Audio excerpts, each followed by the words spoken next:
The Lifestylist, episode 147.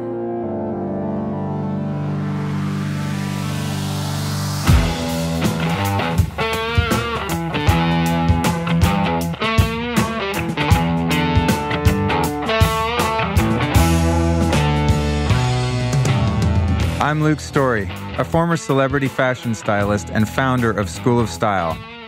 For the past 20 years, I've been relentlessly dedicated to my deepest passion, designing the ultimate lifestyle based on the most powerful principles of health and spirituality.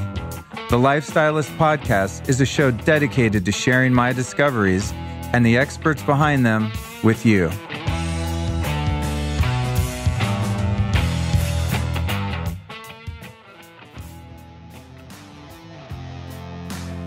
This episode of the Lifestylist Podcast, along with many others, is brought to you by my friends over at Organifi. And today, the product I'd like to talk about is Organifi Gold, and it gets a serious gold medal. The purpose of this particular product is to soothe you and to help you recover and relax. So I typically do this one at night in a hot drink, which I'll tell you about, although you can do it on ice during the daytime. It's kind of an all-in-one deal. But the core ingredient of the gold is turmeric, and it's an anti-inflammatory spice. It's one of my favorites. I use it all the time. It's got actually over 8,000 published studies and articles showing its numerous health benefits. So I'll make myself a nice fatty little golden latte to wind the night down. It's also a way that I cheat and trick my friends into thinking I'm a really good chef because I make this amazing drink. But literally all there is hot water and Organifi Gold and some ghee or coconut oil, and it tastes amazing because it's got coconut milk and cinnamon and ginger and lemon balm and a couple medicinal mushrooms. So it's a really warm, relaxing beverage, and it's clinically proven to reduce stress. So that's what I like to do at night. That's Organifi Gold, and you can mix it into all kinds of drinks and smoothies and make ice cream out of it and everything. It's just totally badass, and more than anything, I mean, it's good for you and all that, of course, but it's just super, super delicious. I love this stuff. I live on it. Okay, so go to Organifi.com/Luke. That's Organifi with an I, Organifi.com/Luke. And if you use the code Lifestylist, you'll save 20% off on your little bucket of gold. That's Organifi.com/Luke, 20% off with Lifestylist. All right, health fanatics, I got a new discovery for you. You guys know that I'm always searching for the latest and greatest when it comes to superfoods and supplements and herbs, right? Well, my latest discovery is not disappointing. It's called Athletic Greens, and you can go to athleticgreens.com/Luke to check it out for yourself. So this is more than just another greens product. There's a lot of those on the market. Some of them are great. This is really a complete whole food supplement. It's got 75 ingredients in it. It's been developed over 10 years by doctors, nutritionists, naturopaths. One scoop is actually having like 11 supplements in one. So if you're someone that doesn't want to take a bunch of pills and things like that, you put a scoop of this in any smoothie, water, whatever. It's got a really great flavor. It's actually delicious. It sort of has this vanilla meets berry kind of flavor, but it's subtle enough that it easily mixes into just about any kind of smoothie or drink you're going to make. So it's super convenient, super potent. And what's rad for you is you get 20 free travel packs valued at $99 with your first purchase. So here's where you go. Go to athleticgreens.com/Luke. That's athleticgreens.com/Luke to claim your special offer right now. If you're hearing my voice right now, there's a good chance that you're a ride or die, old school, OG Lifestylist Podcast listener, because this is, of course, one of my special Friday bonus episodes, and this one will not disappoint. If you're new to the show, welcome to the party. You've stumbled across a really special episode. Before we jump into the details on this one, let me tell you about next week's show. It's featuring my buddy Ryan Muncie, where we're talking about productivity and mindset. The title of that show is How to Get Your Shit Together and Keep It That Way. Pretty clever, huh? I thought of that one myself. And speaking of myself, I've got a couple speaking engagements coming up that I'm really excited about, and I would love to invite you. The first one is a panel at One Taste Venice, presented by General Assembly. That's on July 26th. Then I'll be doing a super deep dive on biohacking at Next Health, August 22nd. You can find those events and any events to follow that I'll be participating in, that is, at lukestory.com/events. Okay, on to this epic episode. This is the Longevity Now Conference All-Stars, folks. This is a really, really special show. I recorded 6 interviews backstage at the Longevity Now Conference in Anaheim, California. I've been going there for many years, and I just have to tell you, the people that you find not only presenting there, the speakers, of which I recorded a few interviews as well. You might have already heard Kyle Cease, and there's a couple more coming out later. But the people that attend these things and the vendors are just some of the most brilliant and fascinating people in the world. And every time I go, I'm just amazed with the amount of wokeness. Is that a word? The amount of wokeness happening. I'm just going to use it anyway in this event. And I'd also like to thank my friend Angela Hartman, who made me the official podcaster of the event and gave me access to many of these fantastic people. She's also been behind a few of the other episodes that I've done here too, like David Wolf and many others that I'm sure you've enjoyed. So big ups to Angela Hartman. Never forget the people that helped you on your way up, folks. And Angela's one of them. Love her. All right. So here's what happens in this show. I ask each of our 6 guests the same questions. So it's a lightning round, roughly. I mean, I missed a couple here and there, but the idea is that I had a page of questions. I wish it was 6 questions. That would be hot, right? 6 by 6 or something. I could have come up with a clever name. It's probably like 10 questions for each guest. And the same questions with very different answers, with the exception of one. There's one that almost every single person answered the same, and they had no idea what the questions were going to be. So it's pretty mind-boggling. So I talked to them about health, God, meditation, and tons of other deep and life-changing topics. But the answers are so unique for the most part that I think this one is really going to give you some benefit. It's kind of a psychedelic trip into the deepest realms of the New Age health scene. It's pretty awesome. So here are our 6 contenders. Here's the 6 guests that go head-to-head with your boy Luke here. First is my buddy Zen Wildflower Nishimura. He's the founder of Zen Bunny. Then we've got the lovely Sahara Rose. She's the best-selling author of The Idiot's Guide to Ayurveda. And a little spoiler alert here, she's also got a full-on episode devoted to her coming up real soon, so you can look out for that. Then we've got Scott Lindy, the founder of Sun Potion, one of my favorite herbal companies. And then we have my girl, Sabrina Riccio, host of the Sovereign Society podcast, on which I was a recent guest. Then my friend Aaron Alexander drops in. He's the host of the Align podcast. He's been on the show. I've been on his show. He's a manual therapist and a movement coach. Amazing guy. And then last, but absolutely not least, my friend Taro Ista Coppola, founder of Four Sigmatic. I'm sure all you guys are using Four Sigmatic, right? I mean, they run ads on the show. I talk about them and use them constantly. Well, Taro is the wacky Finn behind that brand. And he's been on the show twice before, but this one might be like his most out there episode. We just went into some really trippy stuff, which you'll hear about momentarily. So those are the 6 guests of the Longevity Now All-Stars. It brings me great pleasure to deliver this episode to you, especially at the very end, all right? I want to make sure you guys stick through to the end because Scott Lindy comes back for a reprise. He walks back in the room and we do part 2 with him at the very end, which is all about his insane trip to see John of God in Brazil. And if for nothing else, you want to stick through this episode to the end. Thank you so much for listening to the Lifestylist Podcast. I'm Luke Story, and here we go with the Longevity Now All-Stars. We're going to kick off this episode in reverse alphabetical order with my friend, the mystical man himself, Zen Wildflower Nishimura. Zen, what's up, buddy? How are you, Luke? Good, dude. Good to see you. Good to see you, too. The purveyor of always my chocolate, coffee, the best incense in the world. Like, you are in my life a lot. Your work is in my DNA. So what's your name? Thank you so much. What's your name for the audience? My name is Zen Wildflower. Awesome. And what do you do? I am a biodynamic chocolatier, a purveyor of coffee, all things regenerative, and a papa. Awesome. Yeah. Yes, you are. Okay. Yeah. What's one myth that's prominent in the health industry? Something that people think is true that is not true, in your opinion? Alkaline water. What about it? I don't think that it does what everyone thinks it does. Okay, good. Next, I told you we're going to blast through these. It's the first time I've done this format, so okay. I'm like, I'm not used to it either. I'm like, okay, I guess you said quick, right? I'm like, I guess I say the next thing now. Let's see what happens. It's good. Okay, it's good. No, it's great. It's just another experiment in the Lifestylist podcast. Have you ever overdosed on an herb or a supplement and gotten a negative effect out of something that would otherwise be good for you? So many times. Oh, give me a couple. One of the first herbalist that I worked with is Truth Calkins, and he just always goes so hard. And he would just take half a bottle of deer antler, take 24 of this herb, and I just went on his protocol. And I just had a stomach ache all day, every day, and I just thought this was the way to go. So I did it for a few weeks, and then I finally realized maybe I should tone it down a little bit.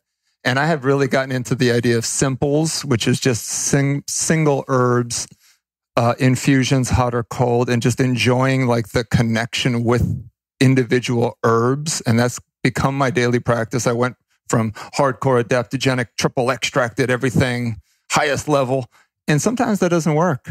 It actually works when you touch the leaf, you're looking at the leaf and you put it in the water and you drink it. And that can be so profound. And I have found those kind of results working really well for me. Oh, that's cool. Yeah. That's cool. Yeah, I've worked with Truth as well, and he'll be at some point. He'll be a guest on the show. We're in talks about it. But yes, other than myself, I've never met anyone more hardcore than Truth Calkins. Yeah, so you know exactly what I'm talking about. And he was coaching me for a while, and it's exactly like you said. Yeah. It's like, a smoothie would have 150 ingredients and it would cost like $300 exactly. day. Yeah. I would tell Bunny, I was like, so I'm going to get these supplements. She's like, oh, how much are they? It's like $600 for what I got to take for the next week or two. Yeah. And she was like, oh, really? Let's discuss this. Why don't you just try that herb in some tea? I love that. I love the simple approach. Yeah. What is one crazy health trend that you've seen come on the scene and are surprised that it's lasted? I want to say grounding, even though it just started. I'm so excited for that trend and I hope it stays. And it is literally the most important thing. And it's free, it's easy. And the fact that people are talking about it and also the new raw water scandals and things. I mean, these are things that are so elemental to one's being that I welcome all the press, good or bad, and let's go towards returning back to nature as the trend. Awesome. That's a good one. Okay, next. Who are 3 health experts that you admire? David Wolf. He transformed my life. Him and Daniel Vitalis were probably the 2 most important people that I started at this convention 14 years ago. And this is really what kind of got me on my path and created our brand. A third person would be this acupuncturist that passed away, really just kind of understanding our body's meridian points and understanding the connectiveness of ourselves and how we can really just connect within ourselves to just heal so many different ways. And acupuncture kind of led me down that path. Awesome. Love it, man. What are the top 3 dietary toxins that people should avoid? Tap water.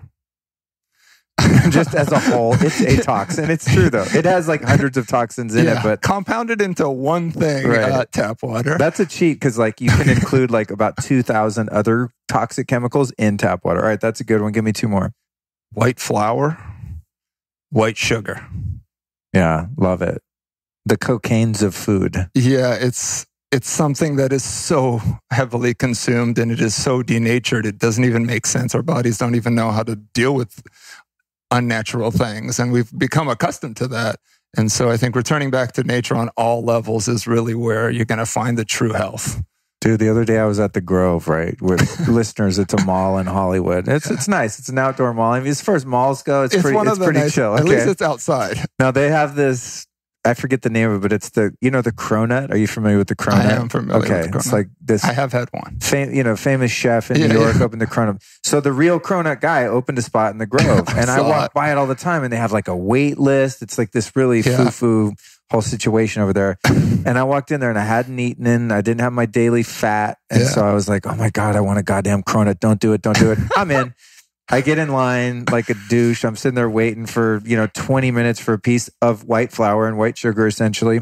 Made with tap water and refined sugar. Totally, yes, not organic, glyphosate, Roundup, full-on thing. Ate my cronut, which was freaking delicious. I love that you did it. It was like the pornography of food. You know what I'm saying? It's like, you shouldn't do it, and it's pretty toxic, but it just feels so damn good. Yeah. So I ate that, and then I had a giant cinnamon roll too. And no problem. I felt pretty good for the next day. I was fine. I mean, That's awesome. Had some charcoal later on and stuff to like, it's like a very eating disorder way of like cheating on my diet. Right. It's like having a bunch of bentonite clay afterward. But I thought I got away with it. And then, dude, this is a week ago, for the past week, full on wake up every night with heartburn. Like it just wrecked my gut. Yeah. Just one time. Yeah. It's crazy. And I used to live like that. And I used to have a heartburn for 15 years and digestive problems and diarrhea and constipation. It was just a disaster. So I love those because those are ones that are literally like in almost all food, and also ones that people are like, oh, it's no big deal. Like whatever. People are just uptight. I'm like, no, dude, it's really bad for you. And you had felt it because you're so clean. The cleaner you get, that unfortunately or fortunately, the cleaner you get, the more connected you are to your body and what's happening. And so it made sense that you did feel it. It just took a little bit of time for it to get to it. was a delayed reaction. I thought I got away with that shit. Yeah. What's your all-time favorite book? The one that I'm reading right now. What's that? Only because it's whatever I'm reading right now is my favorite. Okay. That's actually the answer. Oh, okay. It's not a specific book. That's my answer. But the book I'm reading right now is The Hidden Code of Languages. That's the book I'm going to get you. Oh, awesome. Yeah. Awesome. Just reprogramming. Words are so powerful. It might soon become mine. Yeah, I've been working on my words a lot lately. Yeah. Yeah. Like this guy can't Alchemy can never listen to anything that I want to share because this guy... Your daughter? Yeah. Because I swear too much? Yeah, she doesn't even know what those words are. But. Oh, dude.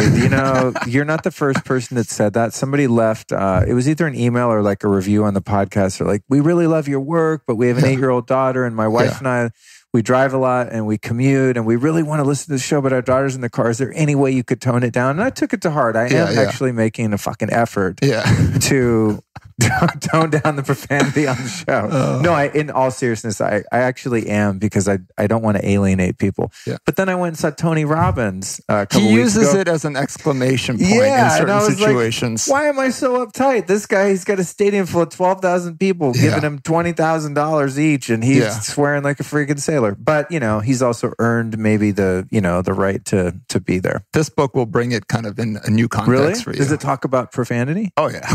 Are you serious? Yeah. I got the book and I read one chapter and I was like, I got to get this book to Luke. Does it say about profanity that it's like low energy and, Yeah, it's negative? Just the vibration of the F word. And you don't even have to think about it more than a second and you just know what you're putting out there. Right. Oh, man. I know. He might clean up. All right. I'm gonna check it out. Bunny and it's hilarious because we used to swear a lot and literally once we had Alchemy, we just ceased all of that languaging. And it was a fantastic lesson. Sometimes cool. As a joke, when she goes to bed, we'll just start spitting just ridiculous cuss words at each other just for fun. So you guys don't swear in front of your daughter? Oh, no, we don't swear at all. Wow. Yeah. That's cool, man. Yeah. That's cool. Yeah. Interesting. Okay. I love it. What's one physical issue that you have not been able to fix through your own healing journey? My left knee. Yeah. What's up with it? I've got something called Ashka slaughter. You could actually even just see it right there. My bone the bone just keeps growing. And I've tried a lot of things. I'm excited to try the amp coil and I would eventually do some stem cell in there. Oh, good idea. But that has not worked. But besides everything, meditation has cured just about all of it. Oh, good. Because we're going to get to that. One of my other questions. What's your favorite herb or superfood? Chaga.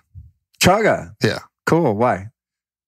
It's interesting because I've spent a lot of time with different herbs and what I practice is basically having a relationship with each herb for a period of time and assessing how that goes. And Chaga just resonated with me probably from my Russian, Siberian heritage. It was like this is the power that I've been wanting and it's just been so empowering. And what are some of the ways that you take it? Do you boil the raw, the big chunks and make tea, or what do you do? Exactly. I decoct it. The beauty of it is it gives so much. It has so much life force. You can reuse it dozens and dozens of times. So I boil it and boil it again and boil it again. And then I have this interesting and beautiful relationship with the first boil to the 30th boil, where I'm getting different things from it, and the energy levels start to kind of build within it and compound. So I like to just like go through the whole process. I like to drink it within 5 minutes, an hour, the next day, whatever the time span is. And I kind of get a long, full spectrum benefit from it. Yeah, that's awesome. That's one of my favorites too. I know. Yeah. If you could only do one form of exercise for the rest of your life, what would it be? Walking. Okay, nice. What's your least favorite form of exercise? Running. I never thought about it. I like walking, just not walking fast. Yeah, I don't know. If I don't need to. Yeah. Yeah. But I'm into whatever, I think I read something about like run in a burst, just like as if like you're like something is truly chasing you. I think that's important to build the adrenaline up to that level. Yeah. I mean, that's a kind of a Paleolithic approach to fitness, right? Yeah. Where your hunter-gatherer would have walked like huge expanses of distance and land on a regular basis, migrating all over the place. Yeah. And then they would have either been chased by an animal or chasing an animal in short spurts. So it's kind of what we've evolved to do in terms of exercise. I think a lot of the sort of high-intensity interval training, I would think, is sort of born out of that idea, lifting heavy shit to get a rock out of the way of your cave or whatever, and then running to catch a deer, and then running away from a lion, and those like short bursts of really strenuous exercise. Yeah, I mean, another one it would be a flat foot squat and just observing, grounded. And I like to have some hills and mountains I live at, and I just flat foot squat, barefoot, observe, and that practice is really a profound and powerful exercise. Cool. Like scanning the horizon while you're up on the hill. I'm really into observation from where we live, and we specifically bought this property for this, and kind of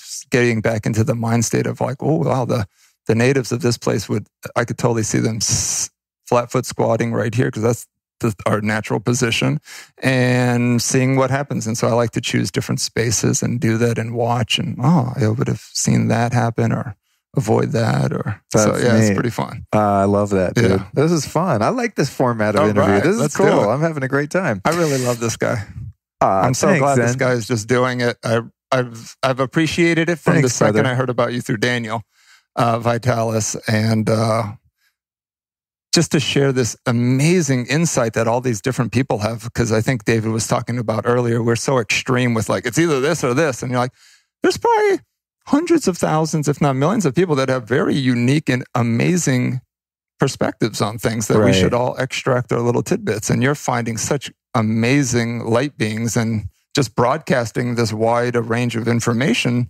And you just kind of pick and choose with what resonates with you. And I think that's kind of where you evolve with your philosophy and how you live. Yeah. It's not like, this guy says that or that girl says that. That's cool. Yeah. I like to think of it as this and and I'm so excited to be an and right now. I can't believe it. Well, rather than the duality of either or, like if you like chocolate, that means you hate vanilla. Well, how about if I like chocolate and vanilla? Yeah. Okay, so what's your favorite alternative health device or technology at the moment? Biohacking, geeky tech stuff, if you're even into any of that. I'm into all of it. I've been using a grounding sheet and a grounding mat for about, ever since Clint came out with it. He launched it at a show that I was at, maybe it was like 12 years ago. So I've been sleeping grounded and working on my computer grounded, and I feel like that makes all the difference. Awesome. I love that. Yeah, it's the second time you've mentioned that. And the grounding is one of those things too that doesn't cost a lot of money to dial that into your lifestyle. And I get a lot of feedback from people that are like, cool, all these devices look really fun, but I don't have that money at the moment. So the grounding is like relatively affordable and very impactful. Yeah, and you can do it for free. Yeah, or you can just walk outside. Or take your computer outside if you happen to have an area where you can just be barefoot or just be touching a tree while you're doing something. It's all there. Love it, dude. What's the grossest health food you've ever eaten? I've tried so many things. I don't know what would be the grossest. Let me think about that. You're part Japanese, right? I am. My answer is a Japanese food. Oh, really? Yeah. I was going to say... and it's not animal-based. Oh. It's not like, a weird squid and sushi or something. Oh, you probably... Natto? Yeah. I love natto. I have some in my hotel room here. There's one company that makes an organic natto. I highly recommend it. They're in San Francisco? Yeah, they're above San Francisco. Okay, yeah. Only company. What's their name? I don't remember. But they're in Sebastopol. It's fermented. Which it's the only hometown. Organic fermented soybean. So tell people what natto is and why that some might consider it gross. I've learned to like it, but... It's so potent. It's funny because this is like monk or samurai food. Ancient. And this would just be something that you would just have your little wooden basket bag, and you'd have your soybeans in there fermenting, and you could just eat it. A lot of people think it's disgusting because it basically gets so gelatinous that there's like a string that we could probably pull for like a mile, and there's a really potent smell to it. But it's really powerful. I think most people would say that. Yeah. I have a hard time with some certain fishy things.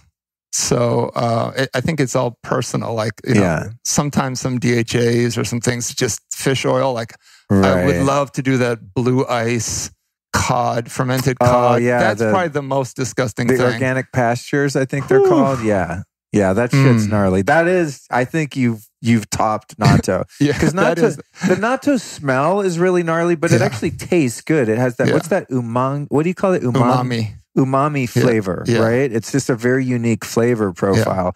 But like when I used to live in the Hollywood Hills, I had this huge house. It was like 2,900 square feet, I think, which is huge for LA, Yeah. And I'd be up in the kitchen and my girlfriend would be down.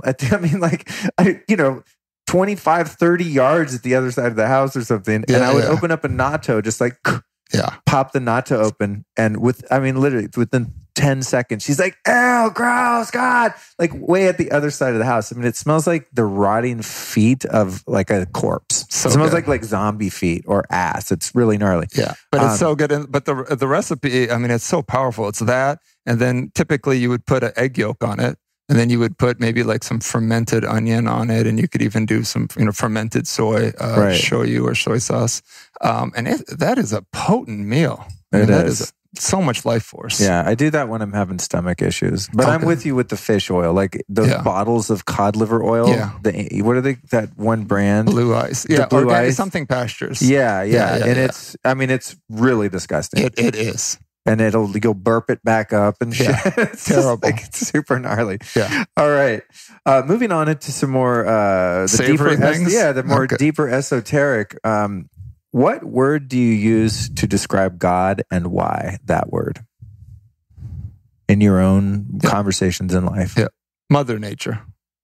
Yeah. I mean, it could be down to just nature. But I think that there's like this great mother, and Mother Nature is such a fitting title for this vast energy, all this to try to encompass everything that is so dynamic about every single living thing, and the landscapes and the beauty of the stars and the sky. I mean, just the whole, it could be the universe, but, here I'm living here within Mother Nature, within the universe. And to me, that seems like the most profound and powerful kind of name for my God. I love that. Yeah. And speaking of profound, what was the single most profound spiritual experience that you've had in your life?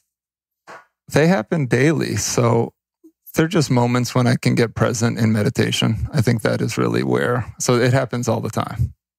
There isn't just one particular thing that has happened. I try not to I'm now at a stage where I'm not focusing on the past at all. So I'm just trying to live in the moment. It's not the easiest thing, but every time I find that clarity and find that breath when I'm in the moment, and that right there is the most profound thing for me at that time. And that's it. Awesome, dude. Yeah. Love it. This is fun. Yeah. I'm digging this new format. I'm excited to keep these going. And so the next one would be, do you pray? And if so, how? I meditate every day without question. So I think that is by far the most profound practice. Skip all the supplements, everything. But I like to stack the functions. So I meditate while I'm grounding. And to me, that is just so powerful. To be able to kind of run through your process internally, because we're so unique in how we process our information through observation, through our past, that when you can kind of start to hear all the different perspectives that your mind's going into, and then to be able to discern what is serving you with love and what is kind of keeping you from that space, and then being able to drop those, raise those, and kind of be able to juggle that. That practice to me has just been so profound.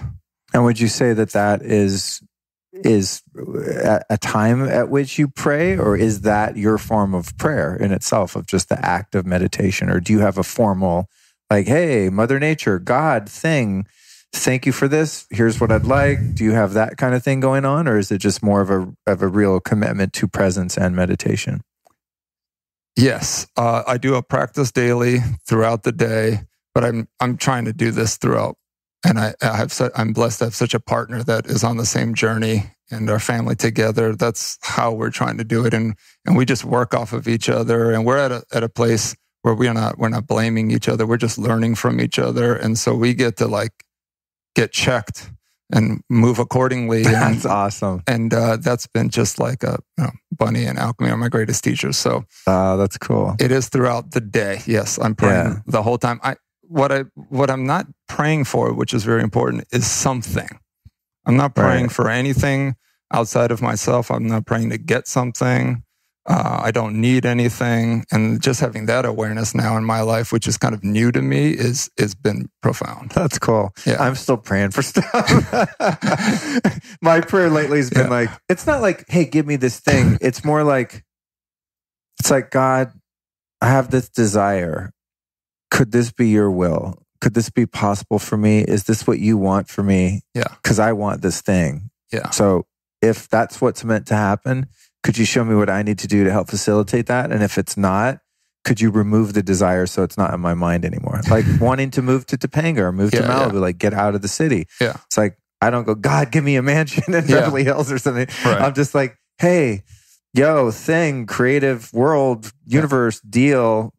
I have some ideas. Can we work on that? For sure. The universe is completely working with you. I mean, I think just having that level of faith is what's going to manifest anything you really want. Right. I've learned that over a long period of time of being very impatient and understanding that everything happens in due time. And David Wolf here, we are at the Longevity Conference. He said a quote 14 years ago, literally the first time I ever came to this event. He said, I have such a good quote. And I literally to this day still use it. And he didn't know who said it, but he said, infinite patience brings immediate results. Ooh, that is good. And so, did you ever figure out whose quote it is? No. Damn, we got to figure that out. You should probably do it in your show notes. This guy is so meticulous with everything. We'll find the root of it. Source that one. All right. What's one spiritual teacher or practice you've abandoned and why? I don't know if you're going to like this. Because it's my favorite. Yeah.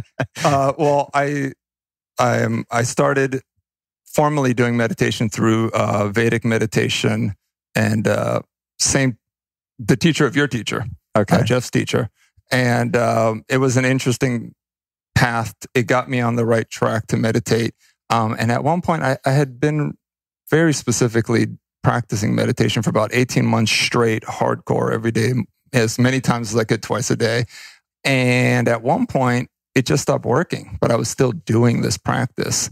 And I was kind of getting disappointed with it. And then I heard a few different tidbits of information came to me.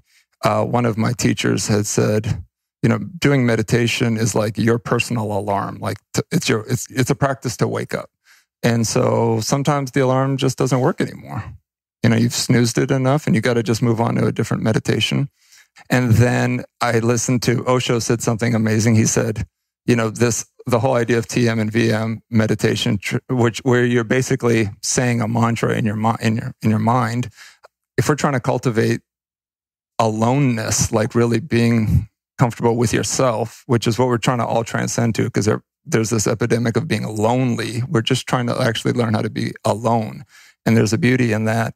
And he said, if you're doing this type of meditation, mantra meditation, you're actually not with yourself. You're actually with the mantra. So again, you've kind of abandoned yourself and now you're with this mantra and everything's about this mantra you keep repeating. So I had abandoned that mantra.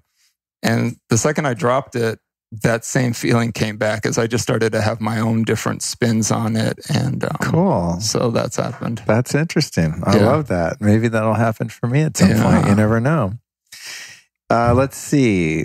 What's my next one here? God, so many. I didn't know how long these were going to take, so I came up with a lot. What's one personal flaw that you've had the hardest time changing? It's self-love. I mean, I think that's the epidemic. We've somehow gotten to this point where we have this false belief system, listening to these false narratives from everything that you see and eat and listen to, that basically disempowers yourself. And I've been a part of that trap, and just liberating myself out of that, really just being comfortable with who I am. I've made mistakes in my life. I've done this, I've done that. And at the end of the day, if you can't love yourself and just be okay with what it is, because if everyone is in that state, then we're all good. We're like doing magical things. And so that, to me, is something that it's at the highest. It's at the highest on my list, I think, and for humanity. Me too. So, yeah, that'd be my answer as well. Name your top 5 desert island albums. I grew up listening to reggae since I was born. That was on the record player back in Japan. So Bob, Toots, things that just are easy and make you feel good. Probably some mantras. And I'm an OG hip hop head, so it would have to be some type of album from Gangstar. I have to Really? I'd have to be meditating and then dancing. So those are like the two things I would be doing on the island. That is funny, man. Yeah, I've never actually. I would never have imagined that for you. Oh, it goes deep. We'll get into that. That is funny. And what's the craziest thing you've ever done to be healthy? Go away from what the mainstream thinks is healthy. I think just going along this alternative path.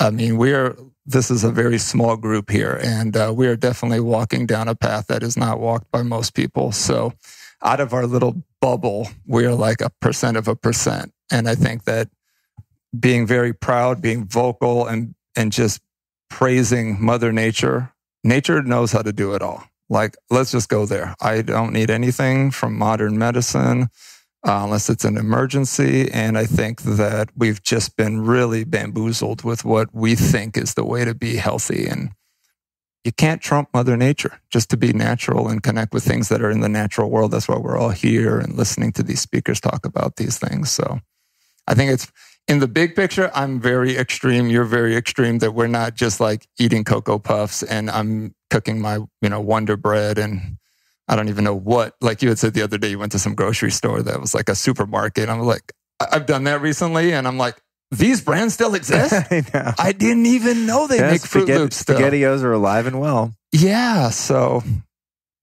What's the number one spiritual principle that you would advise people learn to live by? Again, self-love. Nothing else matters. Like, I spent so many years of my life just worrying about what other people think, or living up to something, some type of expectation. And there's actually nothing there. There's no prize. No one actually, the grand reveal is no one actually cares. So there's no prize for totally, being so that's great. Just self-love, but living in that, like truly, not just talking about it, but just like truly loving yourself without judgment, owning when you do fall off or not. No one's a saint or whatever that is. And just being okay with it. And just be like, okay, I'm going to learn and grow from that. Awesome takeaway. Yeah. And lastly, where can people find your website, social media, things like that? zenbunny.com and then @zenbunny. There's eventually going to be a Zen the Wildflower thing going on, and then Bunny's going to be doing her own thing as well. But go to Zen Bunny and then we'll lead you. And that's Bunny with an I. Got it. Because that is my wife's name. And we will, of course, put that in the show notes. Dude, Sweet. Really good to see you. Thanks for sitting down with me for my first of this sort of experimental lightning round type of interview. It was super fun. And thank you for joining me, dude. I appreciate it. And this guy just pulled me outside like just 5 minutes before this started and was like, do you want to do this? So I like that. I'm going to continue this plan of attack too. Bamboozle people. I've got Scott here from Sun Potion. I'm going to do the same thing. He's writing down all these things already. Well, he's been listening to the last couple of questions. Hopefully he's zoned out. But I think it's fun, like getting people and just like spur of the moment, the first intuitive answer that comes to mind. It's really fun. Thank you for this practice. I said earlier, he just made me nervous. I was cool as a fan, just enjoying myself. And then all of a sudden he's like, you're going to have a microphone? The camera's going to be on? I was like, I'm nervous. Yeah, good. So, well, now it's over. You made it. There it is. Thanks, bro. Thank you for having me. Right on. Yeah, we're cooking with grease now, folks. Our next guest is Sabrina Riccio. Sabrina's going to talk to us about how ayahuasca helped bring her back from the gates of death after she was struck by lightning. No joke, true story. One toxin that you should all be avoiding, but that you probably put into your body every day. And like our guest Scott, Sabrina's also been down yonder to Brazil to see John of God, and she's got a very interesting tale to tell about spiritual surgery. So here we go, jumping off with Sabrina Riccio. So who are you and what do you do? I'm Sabrina Riccio, and I'm a Kundalini yoga teacher and spiritual mentor. Well, you sure are. Satnam to you. Welcome to the show. What is one myth in the health industry that bugs you? Ayahuasca being just about the dark side. Okay. After I was struck by lightning, I had a huge traumatic experience, and I was a lot of paranoia, PTSD, and that helped me realign again. This is supposed to be a little short thing we're doing, 15, 20 minutes, but it is really hard not to unpack the being struck by lightning. Yeah. I'll just leave it. I'll leave it as a teaser because it's pretty intriguing. Yeah. Have you ever overdosed on an herb or supplement? Yes, niacin became a human lobster. You get turned real red, huh? Real Yeah. uncomfortable. Yeah. I know that feeling. I've done it many times. What's one crazy health trend that you were surprised has lasted? Has lasted... I think a lot, like some flushes, like I don't feel like the colon can really be cleansed just by doing like a juice cleanse for 3 days. And so I feel like to really do the cleaning, you have to really go in. Yeah, like colonics and stuff. Yeah. That's so funny. That's really awesome that you said that because when I first got into health back in the 90s, the first doctor that I followed, naturopath that I followed was Dr. Richard Schultz. And he was like all about the colon cleansing first. Then you start detoxing the organs. Then you do the gallbladder, you do the liver, you do the things. But first you got to get that pipe cleaned out. And so he would recommend a series of colonics. And that's really what got me well. Yeah, because I don't think if the intestines is like 32 feet long, a 3-day cleanse isn't going to clean you out. Yeah, especially if you've been, collecting fucking Cheerios in there since you were 2. Yeah. Yeah. What are 3 dietary toxins that people should avoid? I think cold water, like it's really interesting. Like I don't think cold water is very helpful. Like I think warm water I'm doing a lot with like digestion and stuff. So I've been reading up a lot about that. So I think the cold water kind of thing. Drinking cold water? Yeah, which was interesting because even like David Wolf was talking about like, I drink cold water and that helps me. But to me, I just feel like that really shuts down the fire. So I would say that even though it is water, I think not so much with toxins too, but I think just overall like mindset, like everyone has their own thing. So I think what could be a toxin is just reading everyone else's, like you have to do this to be healthy. You have to do this to be healthy because everyone has their own kind of like thing. So I think that could be like a mental kind of thing that could really happen. Trying to like do what everyone else is doing, but then it doesn't resonate with your body. And I think another toxin too, again with mind is just like overconsumption of like ideas and stuff because it really clouds like a lot of cloudiness rather than going within. So I think a lot of the toxins are more outside than more so like ingesting through supplements and things like that. Interesting. Yeah, that's an interesting perspective. I've heard some spiritual teachers talk about the sort of emptiness of health fads and being obsessed with like the vessel, the body, and trying to make it well and say that, dude, you can kind of eat whatever you want. If you believe it's good for you, it's good for you, like the power of the mind. Like blessing it. So I think a lot of it is just like there's so much noise in today. So I think like social media, I think is a major toxin that we're dealing with and like the EMF waves and like our addictions to our phones. And that's funny. Just randomly or not, last night I went down to the cafe here at the conference and I was freaking, this is like a health food thing. So there's no like real food around. Yeah. I'm like eating freaking goji berries. Dude, give me a steak. You know what I'm saying? So I went down to the cafe last night and I was like, I just need something greasy and meaty. So I want to feel full for the first time in 3 days. And I had like a like braised short rib sandwich without the sandwich. So it was just like tons of melted cheese, like totally not organic, not legit over some, mystery beef kind of situation. Yeah. And I looked at it and I saw my mind go like, oh, this is toxic. I'm going to be sick. And I was like, no, fuck that. And I literally said a prayer. I was like, God, please bless this GMO food, make it the healthiest meal that I've ever eaten. And it was so delicious. I would also say I really enjoyed it. I would say the judgment too of other people with their food choices, I think is very toxic. Because a lot of people don't know their stories and what they've had to endure. And everyone's like, depending on what their naturopaths or doctors are doing, like so much shame. I think shame is a major toxin. So I think it can be a lot of that. Yeah. Many of us, including myself, go through that phase. You could talk to a few of my ex-girlfriends and they'd be like, yeah, you need to hear that one. Out to dinner. I'm like, you're going to eat that? Yeah. Like, well, then there's that judgment. And that's just more toxic. Yeah, for sure. What's your all-time favorite book? My all-time favorite book is Joseph Campbell, The Power of Myth. Awesome. I've never read that. What? Yeah, I know. It's like all Stop about the shaming hero's me. journey. No. Yeah, I know. Yeah, that was game changer. Another big one is Frankl, I think, A Man's Search for Meaning. Viktor Frankl is one of those like seminal books. Okay, well, I haven't read that one, so we're balanced. I haven't either, okay, but that's like one of those ones that's like everyone's most meaningful book, seemingly. And I'm like, one of these days I'm going to read it. And I just never get to it. Yeah. But the story of it, are you familiar with the premise of it? I've heard of it, but not So Viktor Frankl was a Jew that was in a concentration camp and his whole family is murdered. And he learned how to transform his perception of that experience and change it. Almost like the film, I don't know if the film Life is Beautiful. Oh, La Vita Bella. That's one of my favorite films. I don't know if it's about him, but it's a similar kind of thing where he's like, you know what? This is bullshit. I'm going to create my own reality of this situation and made apparently a very profound spiritual teaching out of that horrific experience. That's really interesting. I almost was a Holocaust studies minor in college. Yeah, I went to Chapman down the street from here and they had a huge Holocaust museum on campus and stuff. And I've been fascinated by it since I was younger. So a lot of the sociological kind of thing. Yeah. So let's make a goal for ourselves to perhaps read that book. Yeah, deal. One day it might be our favorite book. What's one physical issue that you've been unable to overcome yourself using, natural or otherwise interventions and modalities? One issue. I think a lot of it has been the stress and like the overstimulation just from exterior of what's going on, like constant advertising and things like that. And I went to school for marketing. So I have like that marketing mindset.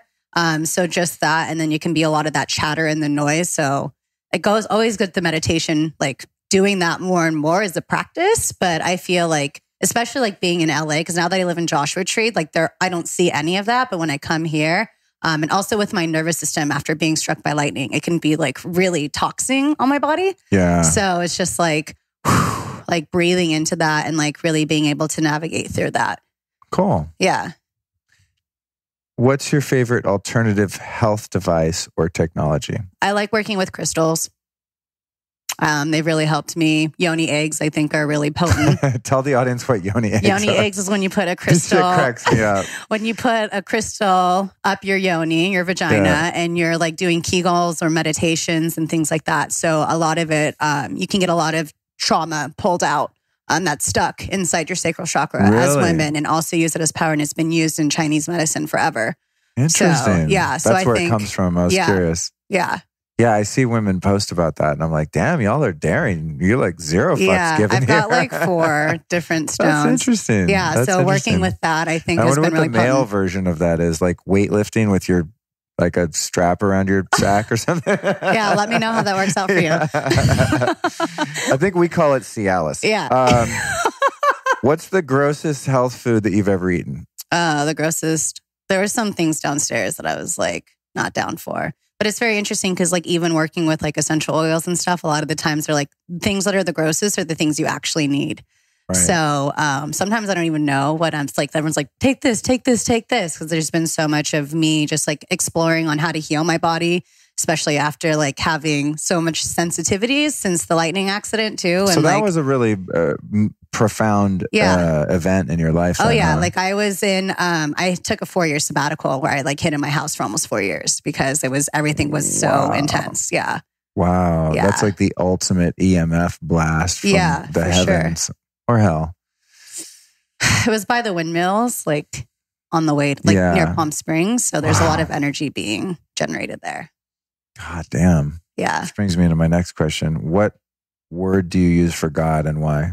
There's so many. I use God, I use universe, I use goddess. I grew up kind of Catholic, so it was always that God kind of thing. But sometimes I use great spirit. So I think it all depends on, I see it all as universal. You know what I mean? So it's just kind of whatever is flowing through me in that moment, I think would be the biggest thing. So growing up Catholic, as you started to explore, other realms of your spiritual self and study Joseph Campbell and these different things, did you have to reconcile and like release yourself from that theology and that belief system, or does it correspond with where you are? It's clear because now I've connected more so with like Mary Magdalene, who was like Jesus's lover, and seeing their whole twin flame kind of relationship and seeing like how she was just kind of like ostracized by so much of it. And then even with like the saints of Catholicism remind me a lot of the gods and goddesses of other religions and societies too. So if anything, it's like, I don't really consider myself Catholic anymore. I understand that's my roots, but I think the bigger picture is like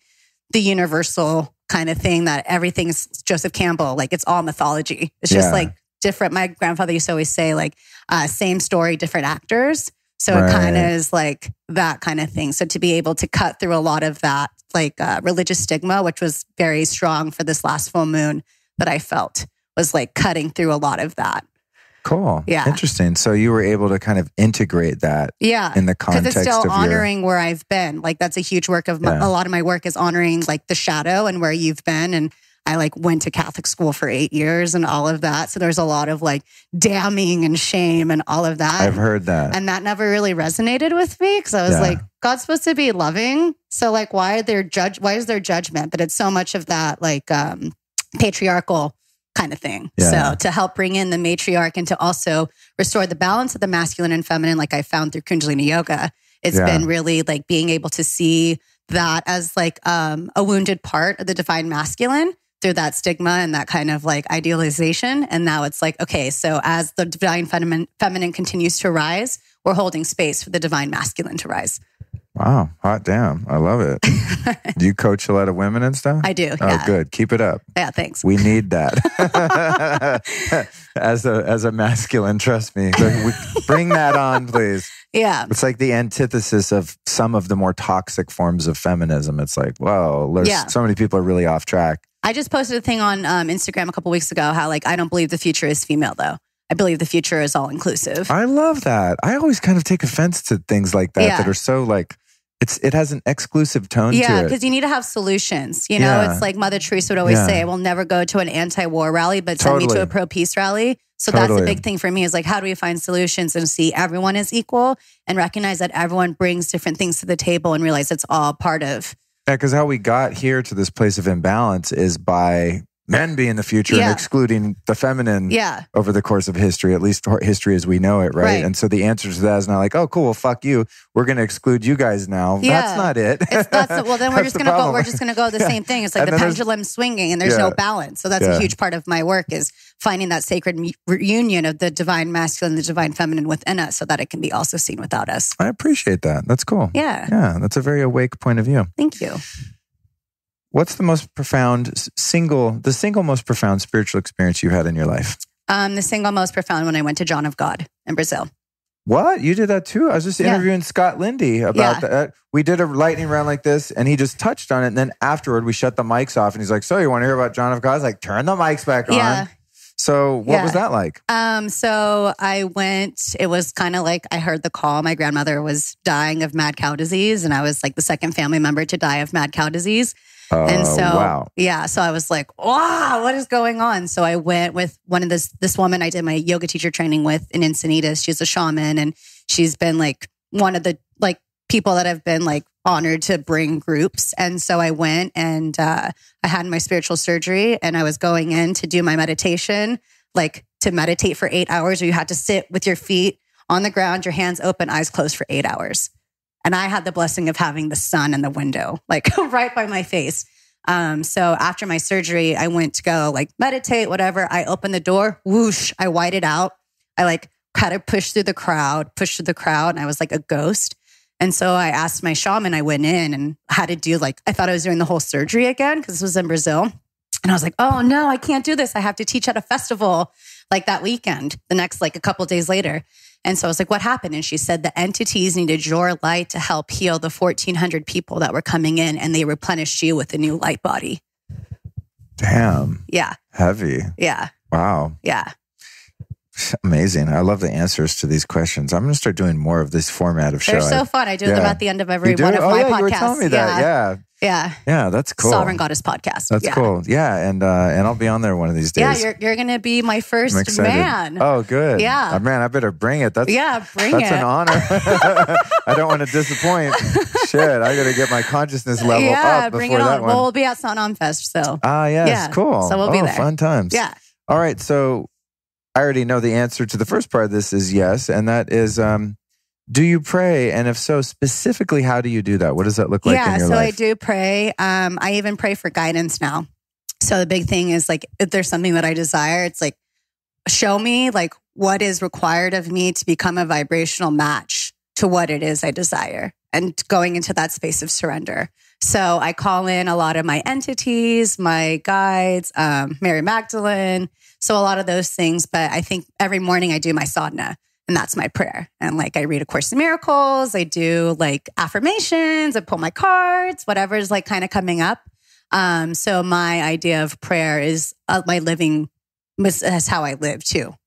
So seeing everything as like, may you be blessed, or like doing my best to transmute and uplift, because the spiritual name I was given during my training was Shivinder Kaur. So I'm the lioness who transmutes negativity and generates a new world by embracing God's light. So I do my best to like, I can navigate through that now and see that space and like transmute. Awesome. Yeah. I already know the answer to this one is yes too. But do you meditate? Yeah. Yes. And what advice would you give to someone who has a difficult time adopting that practice into their life? I think your biggest meditation is your breath. And your biggest meditation is just being in nature and being present. And I'm not one of those people that can just sit there in stillness and be like, close my eyes. It just doesn't work for me. That's why I think Kundalini Yoga is like a godsend for me, because I can do these meditations and mudras. Yeah. Cool. Okay. Yeah. So get on the Kundalini Yoga, people. You know, it's funny. I find that interviewing women about meditation, that predominantly they seem to have a universal experience of like, I'm not sitting there and like doing nothing. Like I just would rather the feminine is like too much of a tornado to just go into that stoic place of stillness. And you know, some guys report that to me, and a lot of guys are like, "You're kidding me? I can't sit still. I'm doing stuff." But I've noticed that, you know, as a common trend. I also think a big meditation for me is music. So I was a music journalist before I came into this world.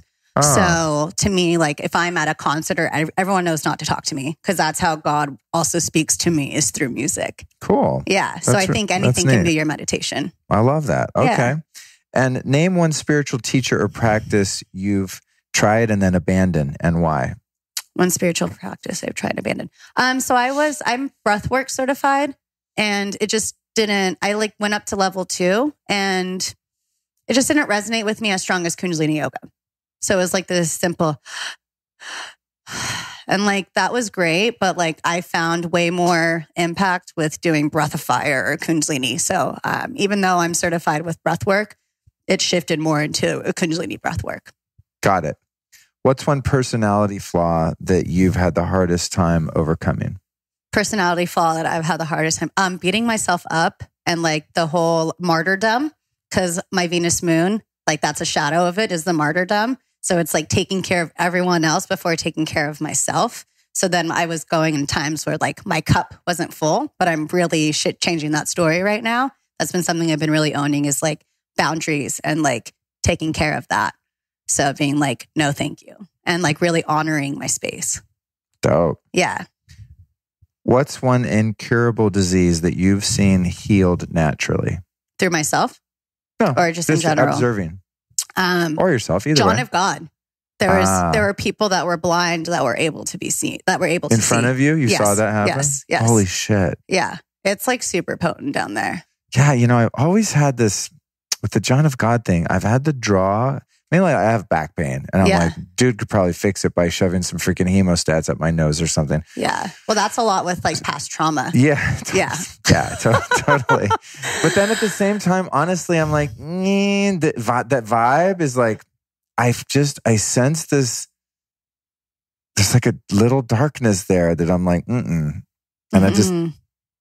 I never go. I never do it. Yeah. So see, with me, like I fully embrace shadow work. I feel like that's where there's no bad, no lotus. And so there's big transformation. That's something I'm very passionate about sharing, is to honor the shadows, because that's where I feel like you're really supposed to show up in the world. That's how you really... See, it's not mine. Oh, just collectively. Like, I'm best friends with mine. I'm shadowy as fuck. I just mean like, I'm throwing shade big time. I'm seeing the whole scene down there at the spot in Brazil. I can understand that. Well, that's where discernment comes, there's right? There's a pole. Yeah, there's a pole, and then there's like it's not a never. It's just a not now. Something feels weird with that. Yeah, I feel like you'll know. You know when you know. Yeah, maybe when my back hurts enough for long enough. Yeah. What are your top 5 desert island albums? The End of the World, You're Stranded. You get 5 albums. Okay, Pink Floyd, Dark Side of the Moon. Me too. That's one of mine. Like, hands down. I saw Roger Waters play with my dad. Oh, God, you suck. A desert trip. Every time he does that tour, I find out about it afterward, because I'm not subscribed. I don't gotta read the LA Weekly. Yeah. I'm not like subscribed to any newsletters, so I have no idea what's going on in the concert world. Watching that with my dad changed my life. Oh, man. Yeah. So fortunate. Yeah, so for sure that one. I would definitely say Alina Baraz. I love her. Oh, don't know that one. Yeah, she's like really great. And she's with a producer named Galamantis, and they created it's super good. It's like very divine, feminine, like best vibes. And then to go back to honor my rave days, I would say there was a Cascade album, It's You, It's Me, and Strobe Light Seduction. Those were the two. Strobe Light Seduction, that's funny. Those Great are my title. two. Yeah, those are my two. And my last one, I would say TLC, Crazy, Sexy, Cool, because that was supposed to be my first concert when I was 5 years old, but Left Eye burnt her boyfriend's house down on my birthday. Damn, I hate it when that happens. Yeah, it's shitty. Toxic love will get you every time. Rest in paradise for that. Wow, for her. Yeah. That's funny. You're so young. It's I'm 47 now, and it's interesting. Like, someone will mention a reference like that. I'm like, TLC, you were a little kid? I was like, dude, I was a grown ass man by that time. You know, it's funny. I'm 29. So it's funny. That's cool. I was 5 years old and I went to that concert. That's hilarious. Yeah. What's the craziest thing you've ever done to be healthy? Craziest thing I've ever done to be healthy. I think like I would do like cleanses after cleanses after cleanses after cleanses, and just like really like wear my body out. So I think without really like having proper like knowledge or like doing it properly, like we were talking about like the niacin and like things like that. I think that would be the thing, is just like really like stressing my body out to do these cleanses, overdoing it. Yeah. Without having time for my body to. I know nothing about that. I've always been very balanced and moderate in my approach to health. So I totally don't relate. Yeah. Psych. Lastly, what's the number one spiritual principle that you would advise people make an effort to live by? I think the biggest thing is honor the journey, trust the process. Just like that whole kind of thing is like honor your human experience, because there is such beauty in the darkness and there is a lot of healing. So I would say just be present and like trust and know that the universe has your back and like things are unfolding as they should. So it's to get out of your own way and like cultivate more of that sense of faith and trust and inner knowing that like all is unfolding exactly how it should. And it can come with ease and grace. Love it. Yeah. Thank you so much. Okay. In closing, where can people find your website, social media, any of that stuff? For sure. So they can find my website at sabrinariccio.com, my Instagram at Sabrina Riccio, and then the Sovereign Goddess podcast. How long have you been going on the podcast now? I've had the podcast since November 2016. Oh, cool. Same year I started. Class of 16. Woo, woo. Yeah. Rad. So I just like to talk. I'm a double Mercury, like I am Mercury. So, and I feel like conversations are pretty natural to me. I understand. Yeah, I can tell. You're a good talker. Thank you. Yeah. You didn't like labor over the answers, even though you didn't know the questions, you know? Yeah. I was ready for the suspense. Cool. Awesome. Well, I'm going to have to listen to your podcast. And I'm excited to be the first dude. Yeah. That was like the biggest message I heard from my ayahuasca ceremony. It was the last message I heard, was to like start bringing men on, especially because like the sovereign goddess. But as a sovereign goddess, I get to make my own rules. Absolutely. Yeah. That's good point. Good point. Yeah. Well, thanks so much for joining me on this special episode. That was great. All right. Stay tuned. We'll be right back. Hey, check this out. I recently launched something on my site called the Master Market. It's a super cool store where I've got different categories, whether it be spirituality, mind focus, outdoors, food, superfoods, supplements, bedroom, sleep, office, jet lag, biohacking. There's even a bookstore from some of my favorite books and books recommended by my guests. And what this is like a hub where you can go find all of the links to everything I've either used and vetted or am currently using in my life to build the ultimate lifestyle. So it's called the Master Market, Luke's Lifestyle List, and you can find it at lukestory.com/store. Just go to my site and you'll see it in the navigation. Now, what's really cool about this is when you make a purchase through my store, I'm not actually selling you anything. I'm just curating a really dope place where you can go find the best stuff. So I get a piece of commission if you make a sale through the site. The vendor, of course, makes some cash because you buy, and you get a place where you can go and save time and money from not having to look around for the best stuff and do all the research yourself. But what's even cooler is most of those items come with a custom discount code if you go through my site, which is pretty cool. So it's a win-win-win, triple, trifecta win. Great way to support my work and the podcast and the show, as well as the brands and your own health and well-being. Check it out, lukestory.com/store. And just when you thought the rabbit hole couldn't get any deeper, we just keep on digging. Next up, we've got Scott Lindy from Sun Potion. Scott and I sit down and talk about everything he's learned from his 10 plus years of attending the Longevity Now conference and talk about the possible risks involved in eating 12 servings of Prosh, as I did during the interview. Don't forget to stay tuned for the end of the show when Scott comes back in for his encore and talks about his insane pilgrimage to Brazil to see John of God and the multi-dimensional experience he had down there. Welcome to the show, Mr. Scott Lindy. Welcome back to the show, Scott. Great to be here. Yeah, great to see you. So for those of you listening, we've got Scott Lindy here, and he was one of my very first guests here at the Longevity Now conference 2 years ago. So thank you for coming on the show. You were so professional. I thought you were like a seasoned, totally like you've been doing it for like so long. Yeah. Yeah. That was great. That was a good one. Well, what's funny is I recorded you and Taro and a bunch of the people here that are vendors, and I didn't actually have a show out yet.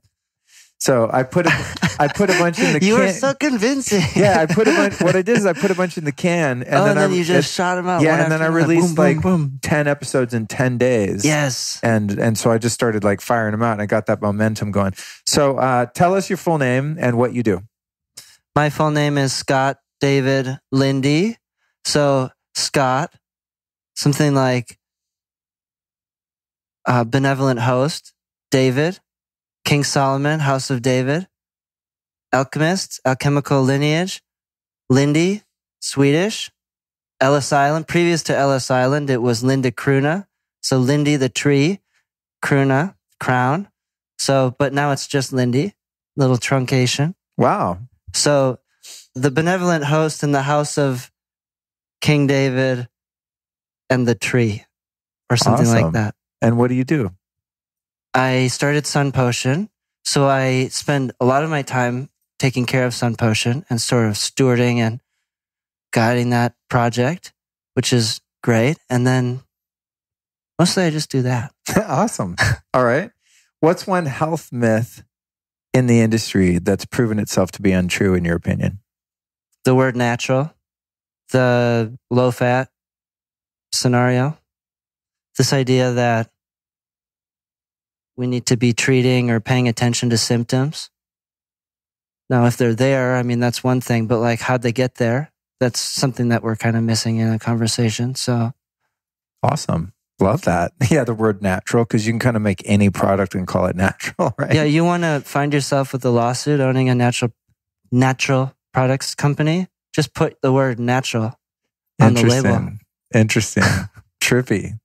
Have you ever overdosed on an herb or supplement and had negative effects from taking too much of it? Yeah, in the beginning of having Prosh, so we had Prosh. I made it for a potluck, just summer party at a friend's house. And then about 6 months later, I made some and gave it to like Vicky at Air One and a few of the other buyers. And then Vicky kept asking for more. So then we made a product, or I just kept making that, and then we continued it as a product. But there was one time where I needed to make a batch, so I got up super early and I went down to the commercial kitchen and I'm prepping this whole thing. And there's like this little ribbon of rhodiola left at the bottom of the bowl. And I was like, oh, what the heck? I've never had that much rhodiola before. So I just tipped it off into some water and spun it around and drank it. And I felt a little upside down the rest of the day. It was just like... Really? From the rhodiola? Yeah, it's really strong. I mean, you take these things, they're not nothing, right? So I probably had like a tablespoon or two, maybe. Yeah. Probably like many times the recommended amount that you would want on a daily basis. Tell people what prash is. Prash, right? Yes, kind of an homage to the classical Ayurvedic charwan prash, this tri-doshik, in other words, good for everybody paste. So it's herbal, it's kind of whole body tonifying, that kind of thing, something you'd have on a daily basis over your whole life, really. So I admire and love Indian charwan prash, but they use a bunch of stuff like jaggery. What is jaggery? It's sugar. It's just cane juice, dried, and then it makes it into the charwan prash. And like the recipe doesn't change. So I was looking at that going, well, what's mostly charwan prash is ghee and honey and some herbs. And then they have other things that are in there. But what if we just truncate this charwan prash? We just call it prash. So California prash. Right. And I think the subtext on that label is tonic ambrosia. So the ambrosia, if you're into esoteric things, is like the soma, amrita, the nectar. So basically all the immortals like hang out and they drink or eat ambrosia, like manna from heaven.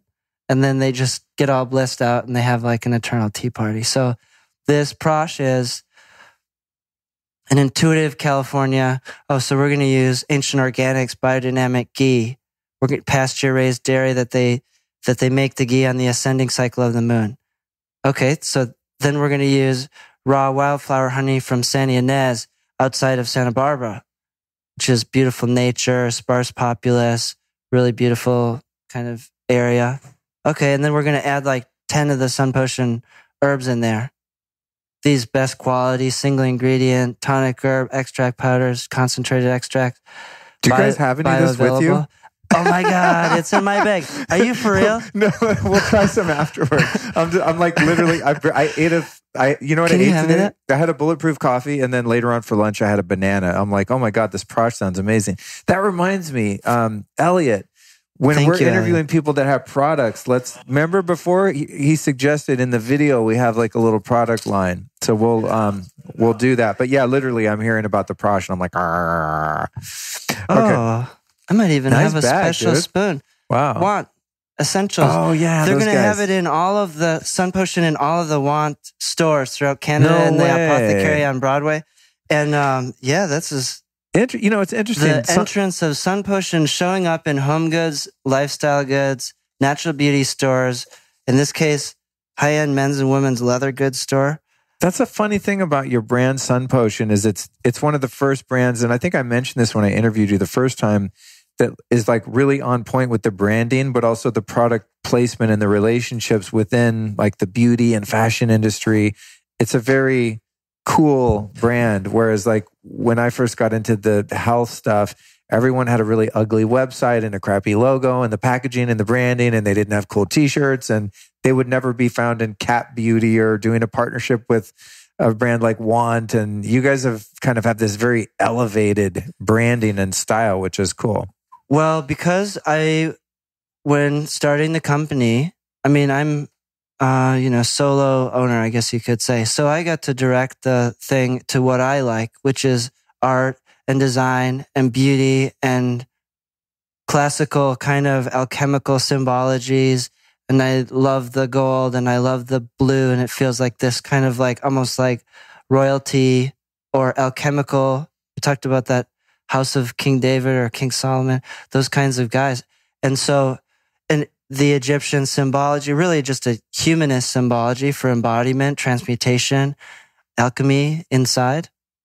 So also I understood if, I don't so much as mind if like a Naomi Campbell, if other people need to see her having her potion a day in order for it to be like something they're interested, I'm okay with that. Yeah.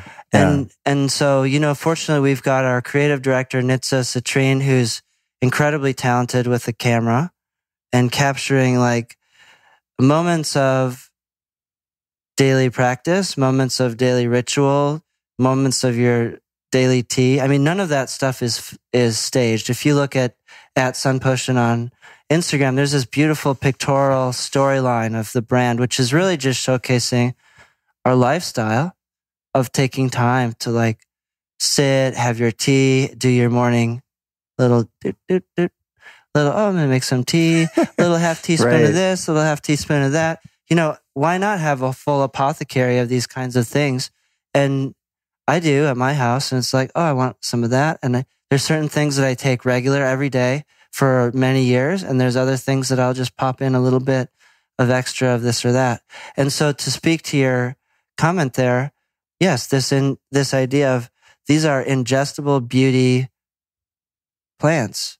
So you're putting in positive, positive, positive, and then the body can give, and it shines out through the eyes and the skin and the hair. And I learned these things from having mentors and teachers who are in lineages. Ron Teagarden, David Wolf. I mean, these guys are here. These are our like previous generation that was passing on a thread of information. And so I guess I've just done what I can to carry that on and refine it a little bit to my preference set and then make it available. And fortunately, these things, if you're lining up a dozen of these on your counter in your beautiful like German kitchen or something, or Italian, whatever, they look beautiful. So they can sit out on the counter and they're not like a big plastic tub of with some weird stuff on it. Yeah. That's what I'm getting at. Yeah. They do make nice little pieces of art.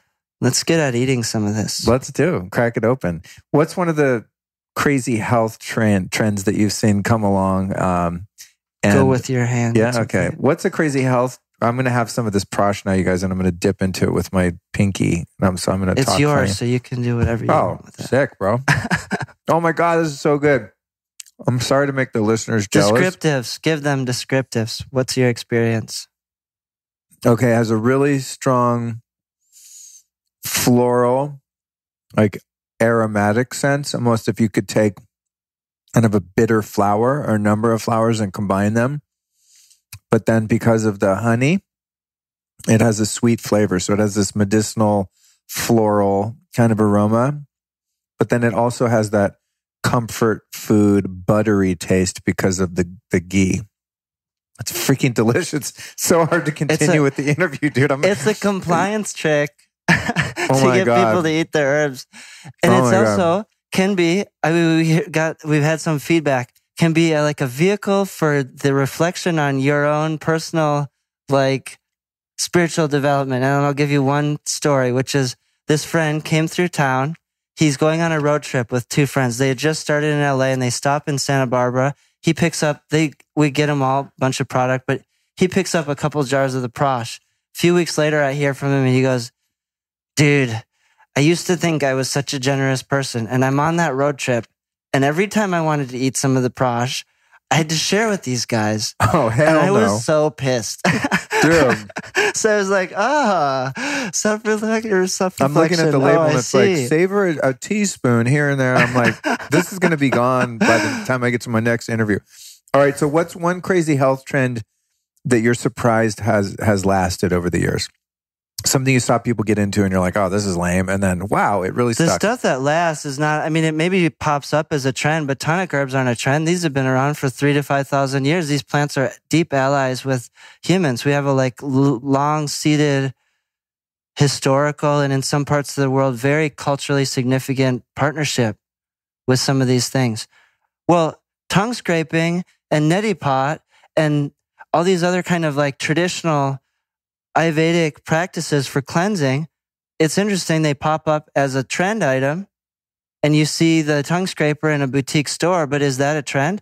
And is that going to be around? That's going to be around for the next 10,000 years. People are still going to be scraping their tongue on a flattened piece of metal, and it's still going to be good, just like it was however many hundreds or more thousands in that tradition. Cool perspective. That showed up. And those are great examples too. Who are 3 health experts that you personally admire? Well, you know, some of the deal with that is like the people whom I most appreciate and kind of enjoy receiving information from, because I find their way of speaking about and sharing and conveying a message of health or of herbalism or of plants to be this like lyrical, entertaining storyline that's laced with personal experience and traditional stories and folklore and anecdotal evidence and science. And my brain gets stimulated on so many different levels. David Crow, owner of Floracopia, based up in Grass Valley. Phenomenal storyteller about plants.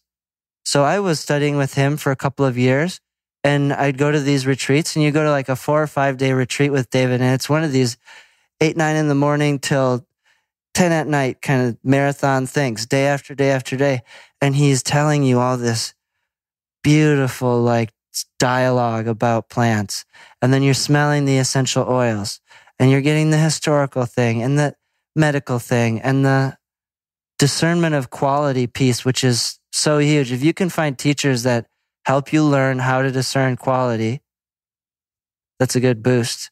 So David Crow, awesome. David Wolf, amazing entertainer. I love his stuff. He's like brought America into the knowing of raw cacao and goji berries and things like that. And, you know, he learned it from other people. Ron Teagarden, master, lineage, you know, part of a lineage, part of a tradition, received his information from a teacher who received, and it goes back like that.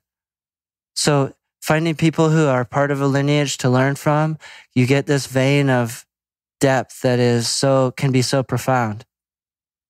So anybody that's like playing on those levels, able to speak to many different like layers of topic around health, able to pull information from lineage and then a lot of information from their personal experience, I'm a go on that. Awesome. I love those last 2 I've heard of, the first one not. I think you may have mentioned him when I interviewed you before. We did, yeah. He's I think that's a sign that I need to go look deeper into that. I need to read my own show notes for the show and actually go deeper. All right. So next one is, what are the top 3 dietary toxins that most people should try and avoid? Sugar. Oh man, that's a popular answer. Next. Sugar. Give me 3. Oh, all 3. All 3 of them. Just stop eating sugar. It's like, why eat sugar? It's like crack for you. I mean, it's so bad. What's your all-time favorite book? Little secret. I don't like to read. If I can, I have an audio memory. I have an audio way of processing information. I love listening to Alan Watts, Adyashanti, some of these guys, right. Even Eckhart Tolle. I had one summer where I was in fact, I'll just use this as my favorite book. The Eckhart Tolle, A New Earth. I spent one summer mountain biking around Oregon for 4 months with just a little Bob trailer and all the camping gear on there and riding in forestry roads between great mountain bike hubs. So I'd get to a new area, I'd ride out all the trails, and then I'd go to the next place. And I had one little iPod mini stick that had just enough memory to put the whole A New Earth onto it. So the whole time I was on my bike, I had earbuds in and I just listened to that same book on repeat all summer. I probably went through it 8 times. It was to the point where I'd be finishing his sentences while he was conveying an idea in my mind, you know? Dude, that's really good. I've listened to that audiobook a zillion times too. It's so good. I look at it like because I have a hard time reading too. I don't have the attention span. It kind of strains my eyes. So I'd much rather be doing something else, whatever it is, brushing my teeth, living life.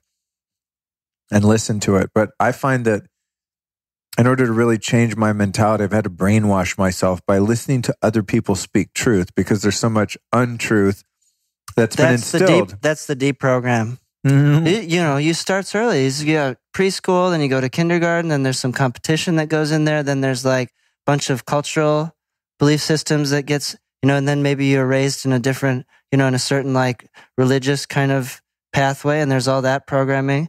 And then cultural things, medical things, food things, all kinds of stuff. I mean, if there's one thing that I've learned through going and attending these Longevity Now conferences over the last like 10 or more years, is you could just like do an inverse on these belief systems that you are taught are the true.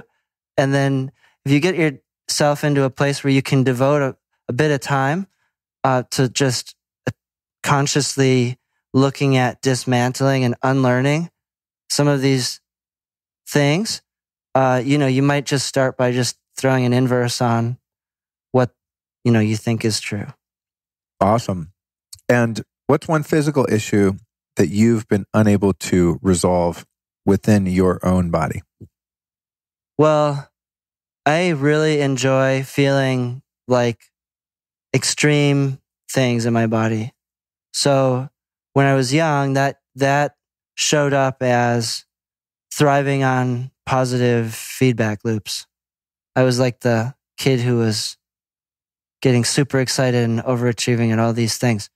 And, as I got older, I got really into endurance sports. So then those body highs came through like doing like 20 hours a week of training, and then regularly blacking out as I would like go over these finish lines and stuff, and being on the US triathlon team and cross-country skiing, and all through high school, all through college, all endurance stuff. I was like all the kind of spandex sports, solo operator, solo things. You're out training and just out in the world. But endorphins, that was the kick for a while. And then I moved to California, and then it was like yoga, like 2 times a day, 5-6 days a week, just like Bikram yoga for a couple of years, like deep all the time. Then a little Ashtanga, like a couple different phases of yoga. And that felt great. And then eventually it got to be like being out in nature got me really high for a while. And then as I began to learn about tonic herbalism and having a daily practice of eating these participatory, preventative, amorphous, supportive herbs that like don't really do one thing. They just kind of give your body the foundational pieces and chemistry that your body needs to really do its own thing to the highest level. I basically like being high on a like altered, feeling good phase all the time. And so the vehicle for doing that has been different throughout different phases of my life. Currently, it's through tonic herbs, being of service, working. I mean, I get off on that. Through all this, I like to feel good. Through all these practices, you've pretty much gotten yourself dialed in, so you don't have one reoccurring issue now that you're stuck on at the well, at this that thing is moment. that I'm like fanatical about it. So sometimes it's like over, overdoing it a little bit. Yeah. Okay. I wouldn't know anything about more that. More balance. Says the guy who is... Oh, you just hammered that. We'll have this crash crushed in the next 2 questions. I'm just like watching you go, I want to be here in 2 hours. I'm so cracked out as we right watch now. the like ascending rise of your this spirit. Little bucket of tonic ambrosia prash that I just am almost done with. 12 servings it says. Oh yeah. Well, I'm on serving 10 right now and I'm loving it. All right, so... let's see. So if you could only do one form of exercise the rest of your life, what would it be? Work. Service and work. Okay. And what's your least favorite exercise? The part that makes me go exercise. Exercise is really good for me. My body loves that. And I think that in recent years, or actually really since starting Sun Pushin', there was like a choice. I think I'm just going to work now for a while. So I don't work out. I just work. I don't do yoga. I just work. I do sometimes some meditation when I'm really like going off and fraying at the edges because I'm losing, not being grounded or something. Then I meditate, I come back, and I go back to work. And that is something I really have been enjoying lately. What's the grossest health food you've ever eaten? Krill oil is pretty up there, but it's like one of those things I kind of get off on. I'm like, it smells so bad. It tastes so bad. I bet I'm going to feel so good when I get this taste out of my mouth. Our last guest, Zen, mentioned fish oil too, and I'd have to agree. There's this krill meal that you can get that's basically before they extract the oil out. It's just the krill all like basically just mashed up together, and it's like waxy little pellets. Really? Of krill skeletons and all the like exoskeleton, whatever, and all the pigments and all the oils and everything all together. So I was like, ooh, why have the krill oil when you could have the whole spectrum? Interesting Deal. God, and that's like twice as nasty as the oil. I bet that smells like ass. It's really gnarly. Next one is, what word do you use to describe God, and why do you use that word? Oh, God's a good word. I'm okay with that. You're cool with that word? Yeah. Nice. Like, hey, what up, God? I think there's something to be said for having a conversational relationship with a person's understanding of God. You can go, to me, it just is like, it makes it a little easier. Yeah, me too. Especially after in crushing this entire tub of Prosh. But yeah, to me, it's the same thing. It's sort of like God's just economical. It's just, okay, cool. I'm talking about this thing that is really ineffable and can't be described. So just God, one short word, just kind of describes it. But I notice some people struggle with it because it's such a loaded word for some. I personally didn't have any negative relationships with religion or God or anything ever in my life. So when I felt a need to sort of have that experience, I was like, yeah, cool, God, I'm fine with that. I never fought it. So I'm glad to hear you say that. What's the most profound single spiritual experience you've had in your life? I was really into the John of God stuff for a while down in Brazil, and there was a small one called Casita in Ojai. And, I started going to that group when I lived in Ojai, and this was like a 2 and sometimes 3 days a week they would meet. And it's like a 3.5 or 4 hour long thing. So you go there, everybody dresses all in white. There's all these like crystals and pictures of masters and stuff around. And the idea there is that it's like a spiritist kind of a thing where you're going there. Most people are going there for some kind of specific healing. There's some kind of a like portal bridge between the Casa down in Brazil and this one in Ojai. Somebody else invited me and I went with them, and I didn't really know what to expect, but I just kind of went and was available. And I was there with another young guy, this Swedish kid named Frederick. And the guy who was hosting or putting on the whole thing, Local Paul, he has us one each sitting on either side. And then we do all the meditate, all the stuff. And everybody kind of opens their eyes at the end. And he's looking like around us. I'm sitting here, but he's like looking over there and over there. And then he turns to the rest of the group and he goes, Indigos, thanks for being here. Then he turns to everybody else and he goes, it's like God in stereo. Wow. We're sitting there. And then, I felt so good going to that group. But I also felt conflicted about asking for some kind of healing. I didn't really want any healing. I just wanted to go and be in the energy and experience that. And I went to that group for a couple of years, and what a cool training in air traffic control, like like just the opening up, moving energy in the body, allowing energy to move in the room. Basically what they did is they said, oh, you're some kind of medium. So you're going to like sit over here on this wall, and you're here to work. So you just come and work, but you don't have to really do anything. You just like sit there, and that frequency or whatever will help kind of anchor the rest of what's going on here. So there's a couple of different mediums that were there, and I just got to go and get super high on all the energy and like see the psychedelic light show every day. And that made me really comfortable with being in like a multidimensional experience of my own body. And I wouldn't say there was any profound like single moment, but it was something that was, kind of submerging into that on a ongoing basis over time. Made me really comfortable in that field. Awesome. Do you pray? And if so, how specifically? I do pray. We talked about that conversational piece. And so that's there.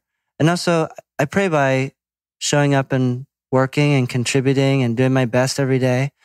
Because to dovetail off of that casa story, early on I said, I don't know what to ask for.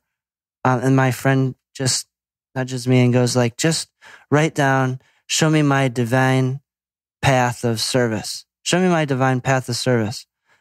And I went, oh, okay. Because part of me being in that phase of my life was I didn't know what I wanted to do or how I wanted to be contributing out in the world. And that was something I don't know if looking for or waiting for or trying to do everything I could to be available to that realization when it set in.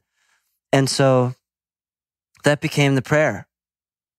And that went on for years. I had 5 years in Ojai where that was like show me my divine path of service. I'm here. I want to do something useful, helpful. And, the word like significant comes to mind, but not really significant for me as a person, but something that can significantly help other people.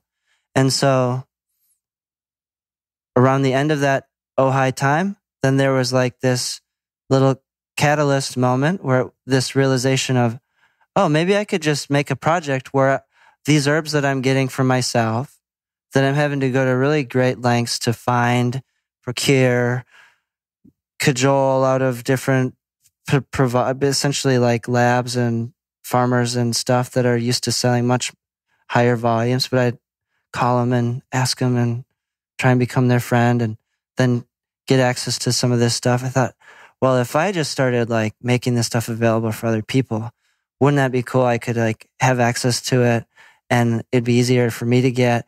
But also if I'm going to all these lengths and they're not available on the market in the way that I would want them, maybe other people would like them too. And I could be and then it was like lightning, thunder, and then that's when the message dropped in of, here's the path of service. Go and make these things available. Come and go and participate out in the world, like come off the mountain, so to speak. And then so the business was stemmed from a service-oriented request from, we'll just say it, to God, then an incubation time and a preparation time and a gestation time of learning and studying and practicing and doing all these things.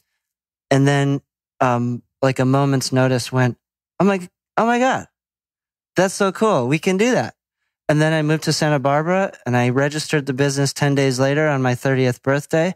And then the brand was in a jar with the label, with the design, packaged in a professional kitchen in a store 2 weeks from moving to Santa Barbara. And I really had only had the idea about that a few days prior to moving to Santa Barbara.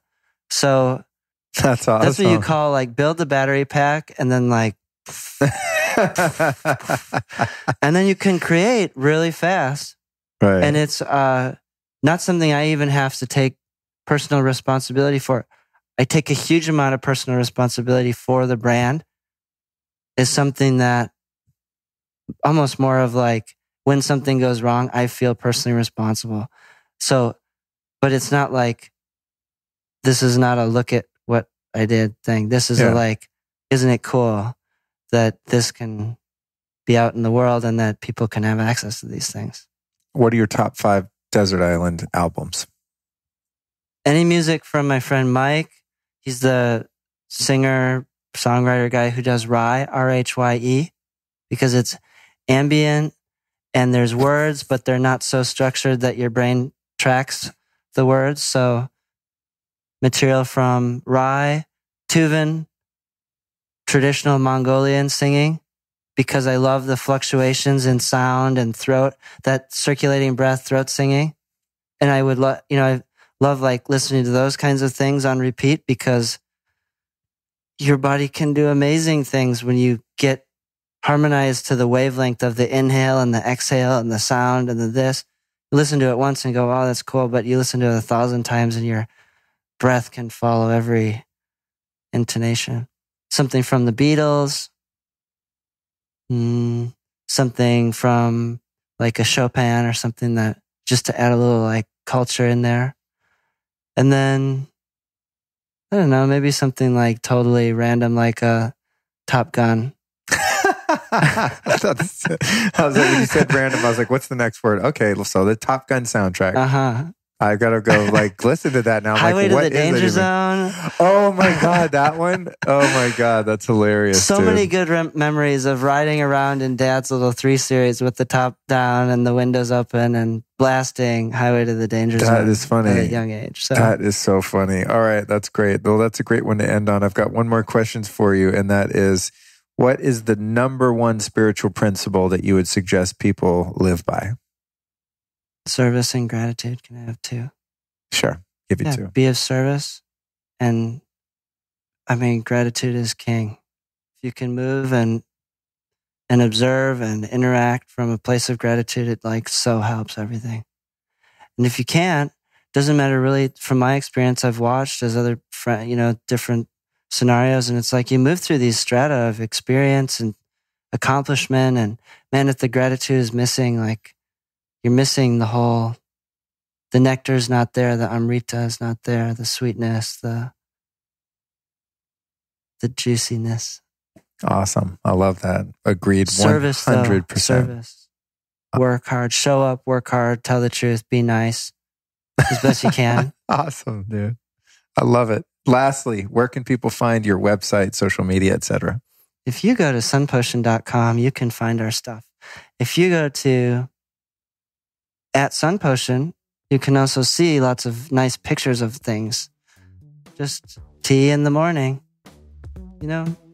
Try tonic herbs. I think it's a good way to start the day. And I mean, for me personally, I love it. So as you're inclined, try it for yourself.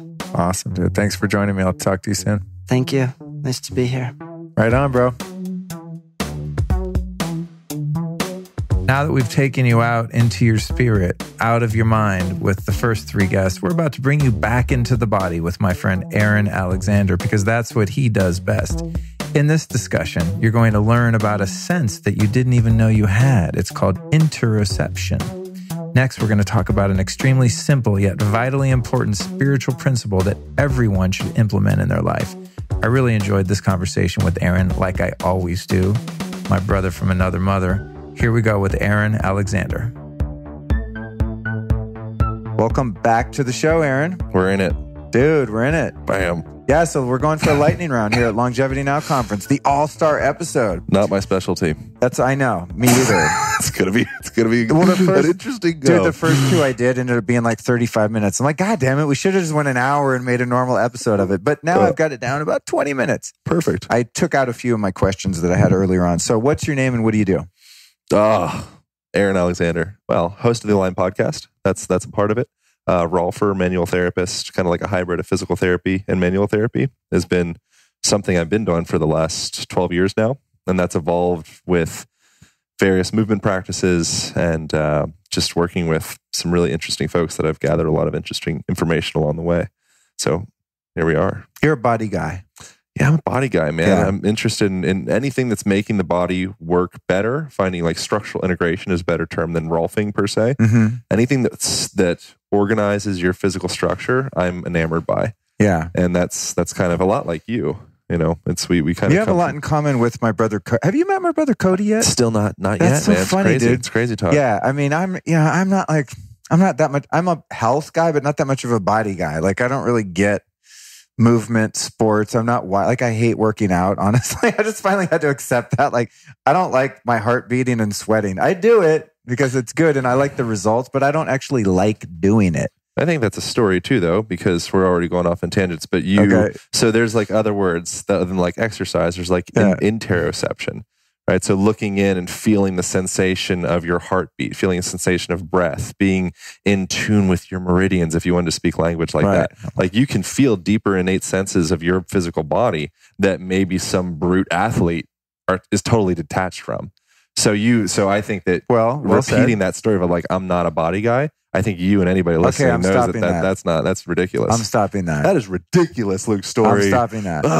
But I'm already worked up. In terms of just, one's innate identification and passion. I guess my passion is not that. I wouldn't say like, oh, I don't like it. You're right. That is a story. But my brother Cody, like, he is really into the mechanics of the body. Sure. Like, he doesn't give a shit about supplements, all this stuff. He's got a clean diet. Like, he's like, I'm done. I don't need to take any pills, potions, or powders. He's really into like, how dope can my joints be? Yeah. Like, that's his passion. Natural movement and all that, which is much in alignment with your work. Anyway, I digress. You got to come meet Cody and come to his spot, Story Fitness, because I think you guys would really hit it off and have a lot in common. That'd be good. Anyway, let's get on with the episode. Here we go. So what is one myth in the health industry that bugs you?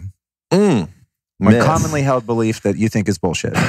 Man, there's so many. All right. So what you're saying right now, so you're talking about he's more into like, how can he cultivate the flexibility and strength and integrity of his knee or, whatever specific joint thing. I think the whole psychosomatic aspect of our physical body is we just don't pay enough attention to it. So the power of your thought, the power of meditation, the power of finding stillness in your body, we're so more like yang, like go, get after it, get it.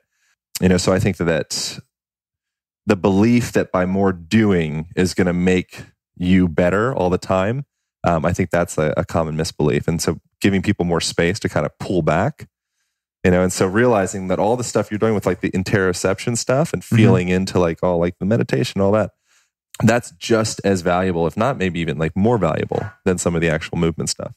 So I guess that's a really nebulous answer. It's not really an answer at all. But I like it though. It's cool. So to tie that up, more do equals more results. I don't think that's accurate. I think that to pull back a little bit and find a balance between do and like be. Yeah. We don't know how the hell to be. We just don't have that. I actually relate to that because when I am on a tangent over at Story Fitness and I'm working with their systems and the stuff that Cody's created over there, I've got to say I do enjoy the sense of being in my body more when I'm in that. Like I feel subtleties in the way that I move and I hold myself and my posture and my alignment. I find myself kind of enjoying moving through space and time more when I'm tuned up in that way. Yeah, think working in instead of working out. So you should be able to have a big turkey sandwich in your belly and still be able to have a movement practice. If you have to be totally light and fasted and like, go get it all juiced up on nootropics and creatine in order for you to have an exercise session, that's fine. That's an option. And then there's this other space of just feeling how balanced your foot is on the floor in relation to your knee and your hips. You feel your glutes engaged. You feel a stack from your head all the way down into your feet, making that connection. Now we're really getting into some like the magic of being a human. Yeah. If it's all fucking push-ups and squat thrusters, it's like, what are you doing, dude? You're not a slave. Yeah. Cool. I like that. Was that okay? Totally. Was that the answer? That wasn't rapid. No, it's really cool because I actually relate to that. I just grounded into that experience. It's very cool. Cool. Have you ever overdosed on an herb or supplement? Oh yeah, I have. Sugar. I've overdosed on sugar. I've gone to the point of having like pretty bad anxiety attacks. Like I thought I was dying. So I was in my office in Oregon. I had a clinic in Bend, Oregon at the time. And I was about to do some public speaking stuff that made me a little bit anxious as well. And I had this hookup with a local farmer that was all raw honey. And it was raw dairy, raw honey, all sorts of good stuff. And I was ODing on this raw honey just to check it out, to the point that my blood sugar levels were so off. And there was some other anxiety things as well, but I'm pretty sure it was the blood sugar, that I went through this like stint of 2 weeks of having these really gnarly anxiety attacks. Like I at the time I thought I was going to die. I had to crawl to the hospital. Oh my God, dude. Wow. It wasn't good. I had a client in the other room and I had to like text them. And I thought I was going to die by myself inside my office because I was too ashamed to like invite the client in and be like, I think I'm dying right now. I need you to help me. I was like, you got to go. I'm having diarrhea or whatever I said. Wow. And then I slowly made my way to the hospital and they're like, we can't do anything for you. They're like, stop eating so much damn honey, hippie. Yeah, that's eventually what it turned into. So I was eating a lot of butter at the time as well because I had the raw butter hookup. Yeah. And so I was thinking that I had like clogged up my arteries in like 2 months. And like, no, you literally, you can't do that. Like it's physically impossible. Yeah. Like, you're having an anxiety attack. Like, we know what this is. Right. And I'm like, no, you don't understand the butter. Right. Like, you freaking hippie, please leave. Well, I actually learned something yesterday about that old concept of like eating saturated fats, and it accumulates and eventually like gets solid in your veins. And I was with Dr. William Davis, and I was like, yeah, but if you like take grease and run it under warm water in the sink, it melts. So like all fat melts at body temperature, unless it's like Crisco or something that stays like, that axle grease kind of grease that's not natural. But natural fats melt, so it's impossible for it to clog your arteries just by default. Anyway, there's a movement conversation that we can talk about at another time. All right, let's save it for another time, and we will. Yeah. In the interest of discipline. Let's see. What's one crazy health trend that you're surprised has lasted? A thing that came along and you're like, oh God, these guys are doing that? Really? Oh, they'll get over it. But you're like, holy shit, people still believe this. Or, not a myth, but just a practice that you're like, oh wow, that stuck. Yeah, no, I'm thinking. I mean, CrossFit makes sense because it's a community, it's a gang, camaraderie. They're doing movements that work. I mean, CrossFit could be an answer because I did find it kind of like a little cheesy right at first, but I don't feel like that's not my hard answer. I don't know. I got to come back to that, man. Okay. My best thing that I could say, I guess I'd be surprised how huge CrossFit got. That was something, because I was definitely, I was in like the CrossFit space with some friends doing it. And when it was just like, these crusty little box gyms, and now it's just like CrossFit, of course. It's funny how things like that happen, where you just assume something is just like, oh, of course, that's like Tony Robbins, or, it's like, yeah, he's Tony Robbins. It's like, no, Tony Robbins is not just always Tony Robbins. Right. Like that, he has this whole interesting life path of being not even close to that. Right. It's funny how evolution happens that way. Awesome. I love that one. CrossFit. Okay. What are 3 dietary toxins that people should avoid? This is the question we talked about yesterday. That's true. I had the cheater thing. So I had thought about this a little bit because we talked about it. So it gets God damn it! I shouldn't have given you a. I know. I'm sorry. I shouldn't have given you a heads up on the question. I'm so sorry on that. But one of the things, this would have been my answer, just because it's a little more abstract, which I think is more fun, would be plastics and having like phthalates and parabens and all the random stuff that's snuffing off on you throughout the day, scratching your fork against your Teflon pan and not thinking about it. Just all the we think of. So when you say like nutritional, whatever language you use, so like the food, dietary toxins, like things that end up in your body through eating or drinking. So that's the thing is I think expanding your perception of what goes into your body beyond just what goes into your face hole. Right. So what are you eating? You're eating the sun in a sense. When the sun hits your body, your mitochondria are able to actually convert that into ATP, usable energy. When you're putting a shower over your body, you're getting chlorine and city water going straight into your pores. So that would be something. Would be some of the environmental factors. So phthalates, plastic bottles, stuff like that. The other one, I would agree with what everybody else said with crappy sugar. So I wouldn't say all forms of sugar, but so like refined cocaine style sugar. Yeah. I think that's not what you want. Can I go abstract again, just for the hell of it? Dude, go nuts. EMF. This is the Lifestylist podcast, bro. So the other one that I would say that's penetrating your situation that we may not be thinking about is cell phone radiation. So again, that's penetrating you just the way any of the food that would go into your face hole, you're putting the phone right up beside all your face holes.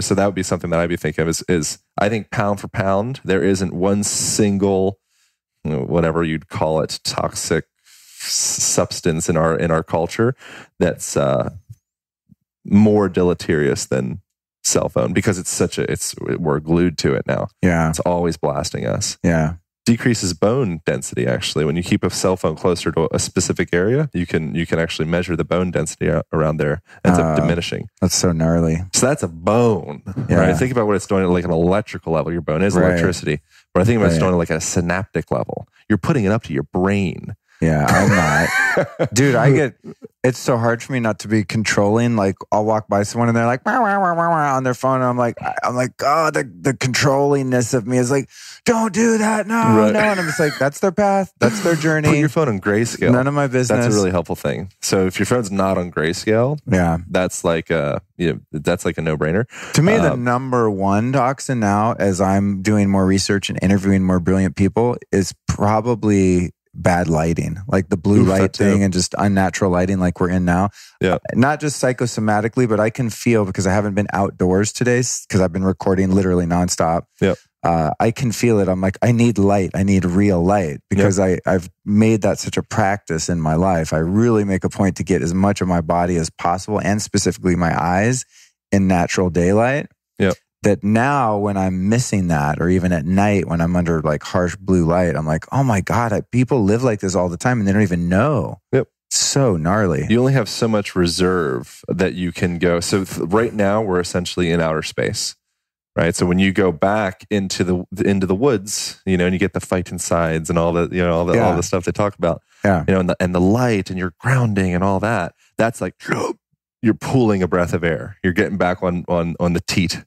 And now we come into here, and now we're around all these pathogenic bacteria and sterilization and the artificial lights and all that, you know, and air conditioning, it's deionizing the air, whatever. All this, now we're kind of like, you need to have really strong reserves. You need to have a really robust life outside of the alien rooms. Right. Awesome. You well know? said, dude. And let's see. Oh, what's your all-time favorite book? Man's Search for Meaning. Dude, that's so funny. I was just talking about that in the last interview. So good. As a book that I've always, 2 interviews ago, that I've always wanted to read. Oh, read it. Yeah, Viktor Frankl, right? Dude, yeah. Read it tonight. And I've never, it's a short read. like it's on my list, and I never get to it. Crank it up. She was talking about Joseph Campbell, The Power of Myth, I think. Yeah. That's one of those too. other ones. It's like these iconic books that it's like, well, of course you've read that. And I'm like, no, embarrassingly, Joseph Campbell's harder to read because it's a little more abstract, and it gets into various mythologies and stuff, and you got to really have like your, you're not thinking cap, but you got to be like, have the popcorn out. Yeah. Man's Search for Meaning is like, you'll drop in, nail it, blow your mind. You'll be done in 6 hours. Oh, cool. Okay. Done. On it. Maybe after like 250 people in my lifetime recommend it, I'll finally read it. What's one physical issue that you cannot seem to fix by natural or medical means within your own body? Varicose veins, man. Yeah, I'm trying to sort that out. Really? Yeah. Yeah, people can see. I have like videos and stuff. People are like, those, you I have have some of those. varicose That's what veins? these are, right? I have some of these in my ankle. Yeah, mine are more nar than yours, though. Really? Yeah, I'll show you my guys. People can see them on the vid. So I have like these little fellas coming out. Holy shit. That looks like you have like giant cobras under your skin. Relax, Luke. Luke's getting all hot and bothered by my cobra skin. I thought varicose veins were like those tiny little skinny ones. No, like mine. just spider veins are different. So varicose veins come from, so venous flow goes back to the heart, as everybody already knows. Okay. Arterial flow goes back away from the heart. Mm-hmm. So when that venous flow goes back up to the heart, you need to have valves at various different places to allow that blood to just go one way and not drop back. If you have some type of valve dysfunction, like apparently I do, then that blood kind of trickles back a little bit. Oh, trippy. Yeah, so I've been working with, I have a feeling it's more of like some abdominal or inguinal pressure stuff. I'm trying to sort it out. I'll keep people posted on it. Cool. Yeah. Well, that would be some great content to share if you overcome that, and figure out you cracked the code. When I overcome that. Yeah. Well, yeah. Language. That's me with my back pain. It's like when I get this fixed, I can't wait to tell people about it. What's your favorite alternative health device or technology? Biomat. Oh, I love it. Yeah. Agreed. I like the Biomat. Agreed. I like because it's just a warm, it feels like I'm presently single, so it feels kind of like a girlfriend in a way. You know? No, like totally. if you're at your house, because you just want warmth. It's cozy. There's like heaps of studies about this with like the monkeys and like they want to be near like a warm mother. We're biological creatures that we want to be around. We want to be in a tribe. We want to be, just like holding and in a little cuddle puddle. Culturally, that's like a weird thing to be in a cuddle puddle. Like when you're freaking hippie, you like go to Burning Man. But you go to Burning Man, it's like, oh, this is like, we're like a bunch of monkeys. Like, yeah, that's what you are. Right. Why do you think when you like let loose, you start doing stuff like that? Because that's your biology. That's your evolution. Right. Yeah. But now we're in our own little I love the Biomat, bubbles. and it is a very cozy feeling. Oh, I bring dude. it on long drives. I bring it on the airplane. My Biomat is like my blankie. And it impresses everybody.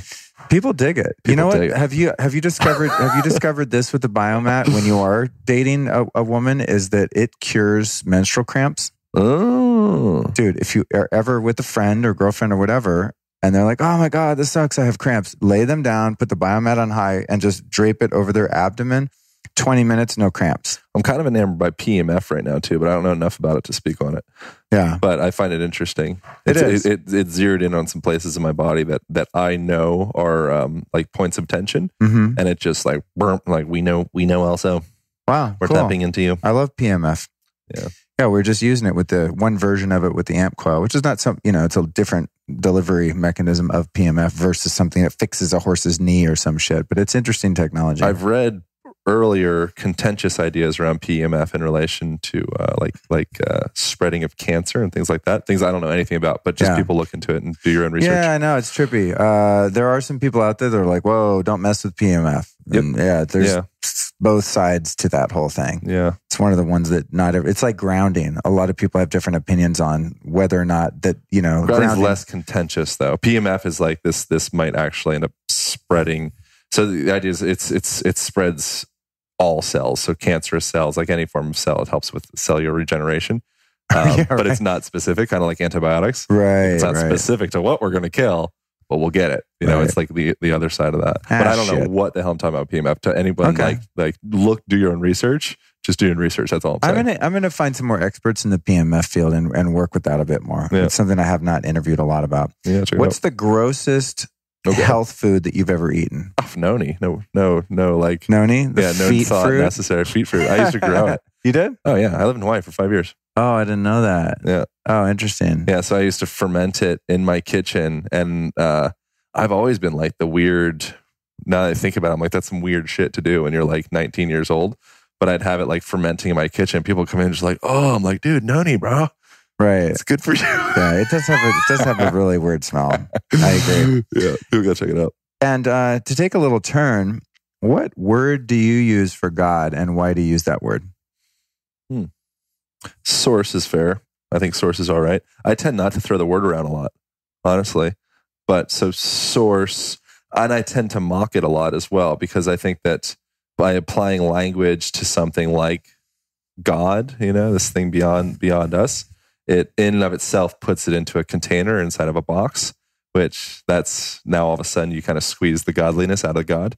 So I tend to kind of like squabble around that word and I don't really have a word, but source makes sense to me. Whatever like the, original point is and was. Yeah. Yeah. Cool. I love that. What's the most profound single spiritual experience you've had in your lifetime? Man, I had a really deep meditation maybe just recently. It was probably maybe 4 months ago.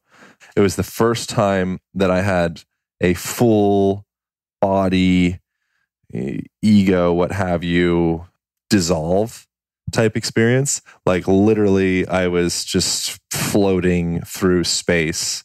My body completely vanished. And I was just this little point of consciousness kind of moving through space. And it was from a sitting. I just had to sit for 40 minutes. I'd always done these little sissy meditations for 15 minutes. And like I got the app and all that stuff, but did a real proper good sit. And I think accountability is a really big thing for people. Of just like, if you want to do a meditation, you're probably not going to go in that deep by yourself unless you're someone that's not me. It's harder for me. So having that accountability put me into a space where we're all kind of like teaming up forces. And so that was that. I've had a lot of like psychedelic experiences as well, but that was interesting to not have any type of third party type substance. Yeah, that was cool. What would you recommend to someone who's interested in meditation but has a really difficult time feeling successful with it and deriving benefit from it? Well, the Headspace app is good. I'm sure you've talked about that and people are already familiar with that guy. It's pretty popular at this point. I think that's Headspace is a fine example of something to get you started on knowing what meditation is and what it isn't. I think that's a big issue with people is when you don't, it's kind of like when you look up at the stars and you see just a bunch of dots in the sky, you're kind of like, yeah, whatever, it's up. It's like, yeah, but it's so much more. So to have someone start to elaborate on, when the light came down and it's millions of light years and it's orbiting and refracting, you're like, oh, wow, it's starting to it's more interesting. So with meditation, I think a lot of people, they just don't get it. It's like, what is it? Am I doing it right? So having a guide of saying, it's not that big of a deal. Here, if you just do exactly what I'm telling you, you're doing it right. Oh, okay, cool. I think for so many people, they just think they're not doing it right. Yeah. So having some type of little guidance of like, here is an example of doing it right in quotations. I agree. Yeah, I agree. It's something that evolves too. You go through I've gone through different styles and different methodologies and, finally rested on one now. It's been a few years and it's like, wow, what is this my thing. Vedic meditation. All right, cool. Yeah, mantra-based meditation, 20 minutes twice a day. I'm actually due for my afternoon one after we're done. Dude, I find the Vedic meditation more challenging to get to continue with the mantra. Do you say what your mantra is? You're not like TM about it, are you? No, I'm TM about it. Oh, you are TM about it. I don't say what it is. All right, cool. Yeah, it's funny. I mean, it's a Sanskrit word apparently, but it's more of a sound. I mean, I don't even think about it as a word. All right. Yeah, it rhymes with him. All right, but it has another consonant in it. For people that don't know what we're talking about, so transcendental meditation, they give you a mantra, right? There's some joke about it in a Woody Allen movie where he's like, "Oh, I'm not going to tell you my mantra. I forget the movie." Right. But that's when I first heard about that. I was like, "That's stupid." Yeah. But it's an ancient tradition. It's like your sacred little sound and word that's given to you by your teacher, and they, I guess, intuit it, and that's one that's right for you. Much like maybe the Ayurvedic doshas that we were just, you were listening to in my interview with Sahara Rose. It's that kind of thing. Like they're able to, I guess, sense like what your type is and what's going to work for your brain to sort of distract it to allow you to dip into that transcendent place. It would evolve as well, I'd imagine. Well, that's the thing in Vedic. I mean, there's other levels. Like my teacher's like, "Hey, when are you going to do an advanced one?" And I'm like, "I don't know. I like where I am." He's like, "Yeah, but there's more, And then the next phase from the mantra that I have would be an advanced mantra, which I think has more syllables in it. Yep. Mine's just one. And then at that point, it becomes less transcendent and less spacey, from what I understand, reading about sort of the description of it. And then you're able to more carry that meditative state into your daily affairs, so that the meditation is not so much like a set aside time. You set aside the time, but then you stay within that space, but you're still in the world, not of the world, and able to proceed with that level of consciousness. People can play with that at home too, and go through different vowel sounds and kind of like singing in general. Like I recommend this is going out there, maybe not for your listeners, but finding a kirtan, and just going in and just wailing at a kirtan, because you got 40 odd hippies in the room. No one knows that your voice is the one that's coming out unless they call on you. But if you keep your head kind of to the side, they won't do it. That's a really beautiful option or example of being able to explore all these different sounds and also hone in your vocal cords. It's helpful with snoring. It's helpful. It's like, it's been shown to increase natural killer cells and, cultivate your immune system, like blah, blah, blah. Anything that's good for you, like just plug in the scientific study of this helps with this. Right. And it's like, singing in a group will do that. Yeah, I think that's plug why, it in. I think that's why I like Kundalini yoga and it wouldn't be something I'd normally like, but because the singing is very rarely in English, I can get into it even though it's kind of hokey. I'm not like, because sometimes there are English songs and I'm like, oh my God, this is so embarrassing. Like I literally have to leave the room. This is too whack. I can't buy into this. But if it's in Gurmukhi or whatever, the Kundalini, like the Sikh language or whatever it is, I don't even know. I'm like, this is cool. I know that the words are positive. They're like, glory be to God. Like, they're holy words. Sometimes they do some froofy ones where like, you are my little sunshine. That's what I'm saying. Yeah. And I'm like, whoa, I know. Your little sunshine. I have discussed this with some very prominent Kundalini teachers and they're like, I get it. Just roll with it. So yeah.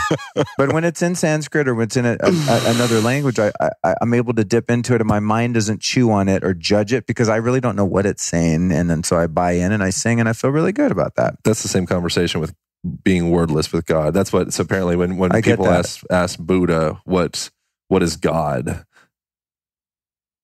that's how he'd respond. Yeah, dead air, radio silence. Yeah. Well, on that note, then on to the next question: do you pray in the traditional sense, and if so, what does that look like?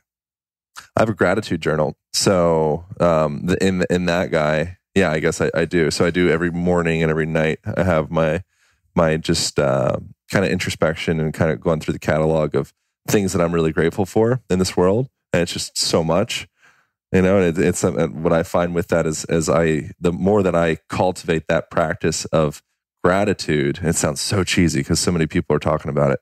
And I'm so glad that they are. You actually get better at it. All of a sudden your catalog gets bigger. It's really interesting. The more that you actually go in and realize how much good shit you have in your life, all of a sudden it's like bunny rabbits. They start multiplying. Yeah. And it works the same way with negative thoughts too. Bingo. For me, there's a magnetism. Exactly. If I'm like, oh, fuck, it's raining again today. Then I'm like, oh, my car sucks. Oh, how annoying. Another email. And I'll just like go down the magnetism of negative thoughts. And I won't go to bed without having a moment. So like I'd like to be better about having like a proper, like at least like a 15, 20 minute meditation before I go to bed. Sometimes I'm just like tired and don't feel like it. But I will almost always, pretty much always, at least go through my little gratitude list of like what was rad in that day. Yeah. And what could I have done better? The gratitude list. The gratitude. Bro. So much gratitude. But within that, the radness of the day though, it kind of puts like a cap on the day. I think too often we just allow each day to blur into the next. And then 10 years later, it's like, what happened? Oh, I don't know. I'm still doing the same job with the same, nothing really shifted. It's like, well, you never put a cap on any individual day. You put a cap at like January 1st. You're like, put a cap on it. Do that every day. I find it really beneficial. Very true. Sage advice. Yeah. Name one spiritual teacher or practice that you have abandoned. Oof. Abandoned. Something that worked for a minute and then you were like, meh, I'm good. Dude, I'm like the ultimate abandoner. I abandon everything. Should probably work on that. We need to have a therapy session. Kundalini. Kundalini is one of those ones. No, I got one. Because I like Kundalini. Bikram. I abandoned Bikram. I had a bit of I did too after one class. I wasn't feeling that. So Bikram, there's a little bit more of like a dictatorial type approach with the teachers that not all teachers. I'm sure there's some Bikram people out there that are like, just grinding their, grabbing their knees right now grabbing their knees. That doesn't make any sense. But they're getting all worked up about talking shit on Bikram. A lot of people do. But the tendency of people oftentimes with that is to be a little bit more like, just get in the pose as opposed to really looking at the subtle mechanics of that pose. And so I prefer like a Iyengar or something like that, where it's just all about the mechanics. And so Bikram, I kind of like a little bit of like a not the best kind of walk away from it, because I was kind of like, I don't know, I didn't drive well with the teachers. I was like, I think you're hurting people. They're like, point the door. I'm like, I'm out. Yeah, I did it once in New York in the Lower East Side. It was next to my hotel. I was like, I just need some yoga, and I'm in the class, and I was like, I can't fucking do this. And so I walked out, and the teacher chased me, and they were cool, but they were like, dude, you're ruining it. Like, you're not going to get any effects. You're like almost there. Like, come back in. I was like, nah, and I kind of people pleased and went back in. Yeah. But I really wanted to leave. I was unable to assert myself as much as I am now. Now I'd be like, sorry, bro, I don't care if I'm ruining it. I do love hot yoga in general. Yeah. And men in diapers. Yeah. Just the combination of the two. Not. All right. What's one personal flaw that you've had the hardest time overcoming? Like a personality flaw, character flaw? Probably asserting myself. There's probably a lot if I went to the laundry list. But asserting myself as being intelligent or being strong enough or being masculine enough or being just enough in general. Mm-hmm. That's been something that since like a fairly young age, like 14, 15, I think in the last one I talked about like my dad struggling with some issues around drugs and things like that. I think I put on a lot of like layers of protection with that. And there was a sense of like just feeling like not enough essentially for whatever reason, like that attached pretty early. Yeah. So that's just being able to step back and allow things to come to you as opposed to feeling like you have to like grit in and make everything happen. Yeah, that'd be it. Cool. Yeah. I relate to that. Yeah. What's one incurable disease that you've witnessed as being healed naturally? I mean, I think that I find depression or any type of like alcoholism or addiction to be pretty interesting with that. Mm-hmm. Just the rapidness of cure is kind of a funny word, but the rapidness of change that can manifest if the right environment and the right circumstances all come together. So I've gone through some experiences like sometimes we get so stuck in our patterns. Let's say like 80% of our daily experience is just all pattern based. And so having a really strong pattern interrupt of any sort. So people say for like cancer, for example, or we're talking about addiction, they go down to Peru and they do ayahuasca and they have the whole thing. And you could put it on the ayahuasca or you could put it on the shaman but really what I think it is just this really strong pattern interrupt, where they're just so stuck in their ways And that's something that I think is just really fascinating. I've seen that addiction and depression, either I think depression maybe could almost be like a form of addiction in a sense. Yeah, totally. Yeah, that's something that I've seen with several people, and I've seen it with pretty good speed as well, which is a pretty interesting thing. Like you have that one I have too. strong pattern interrupt. It's usually their near-death experience. Someone close to you has one of those. You travel or you eat some drugs of some sort, or whatever it is. But it takes like a grab them and shake them up type thing. It's really fascinating how our biology goes, oh, okay, change up the script. Well said. It's a great example. Yeah. Give me your top 5 deserted island albums. Dude, that's the hardest question for me in the world. I stranded you on an album, and I'm like, all right, you can have any 5 albums on vinyl with like a proper turntable, old school amplifier, like best audiophile, $10,000 stereo, but you only get 5 albums to listen to for the rest of your life. What are they? Shoot. I think I'd want to bring some Prince. If I was going to go, like, I don't know which album exactly. You probably know which album I went. I was never into Prince. I never got Prince. He's like one of the, and I'm a musician, and I've never met a musician other than myself that doesn't like Prince's music. Musicians really love Prince because he was apparently a badass musician. I never liked one Prince song in my life. Yeah, I don't have like specific albums that I would choose. Honestly, the music. You could give me art. I'll take artists if you want to. So I can give you the description of the music that I really love. Okay, is like it's kind of like the mantra thing. Like I don't like knowing what the hell they're saying. Okay. So I like world music in quotation. So I like people playing Congo drums and like West African dance and hearing people stomping on the ground in the background, like throw some didgeridoo and then some beautiful woman singing over. Like that's the kind of music that I really get off on. Interesting. So whatever that is, more indigenous music than like secular music. You don't even need to tell me the title of it. Just like let me hear some of that sound of some people getting like all tribal with it. Yeah. Throw that shit in. Well, that would make sense in the context of a deserted island. It'll work too. Like I'm picturing that. I'm like, that is a good island because mine's like Rolling Stones, Pink Floyd, Led Zeppelin, Beatles. No, I don't have any. I don't have any attachment to any of that stuff. I like stuff that's just like it feels visceral. Yeah, like it feels like past lifetime shit. Some past life shit. What's the craziest thing you've ever done to be healthy? Oh, dude, no brainer. Well, so I finished up a 3-day fast. Every day I was doing salt cleanses. So do you ever do this? Mm-mm. Okay, so I was done. I think it was, I have to brush up. I think it was 3 heaping tablespoons of salt. And it's, like super spiritual sea salt, whatever. And then a warm bottle of water. And then you drink that and you get raging diarrhea afterwards. And then you just lay on your side and massage your belly in a clockwise motion. And then you shit your pants for like the next hour. It's very pleasant.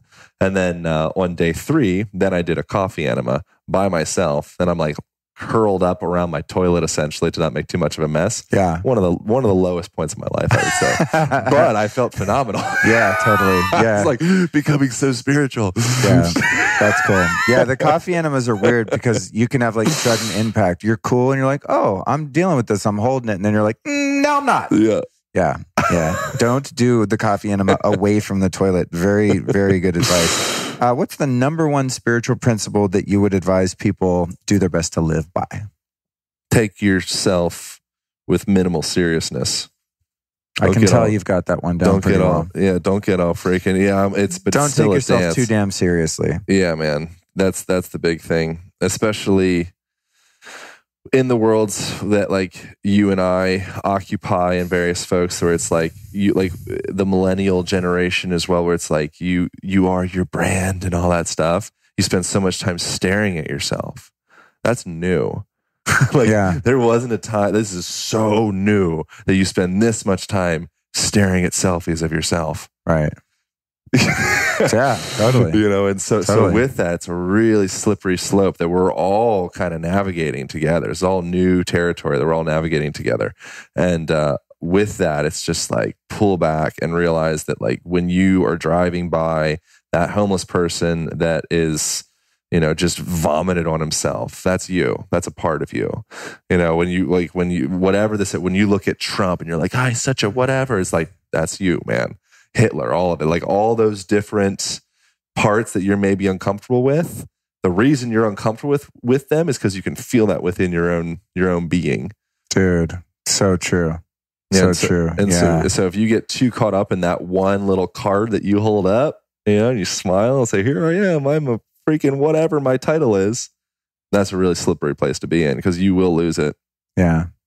So true. And where can people find you on website, social media, etc.? Well, Align Podcast is, that's kind of like, that's all the social media, and people can tune into the podcast and hear Luke and various interesting folks on there. Yeah. Great show. Great guests. Yeah. Oh, no.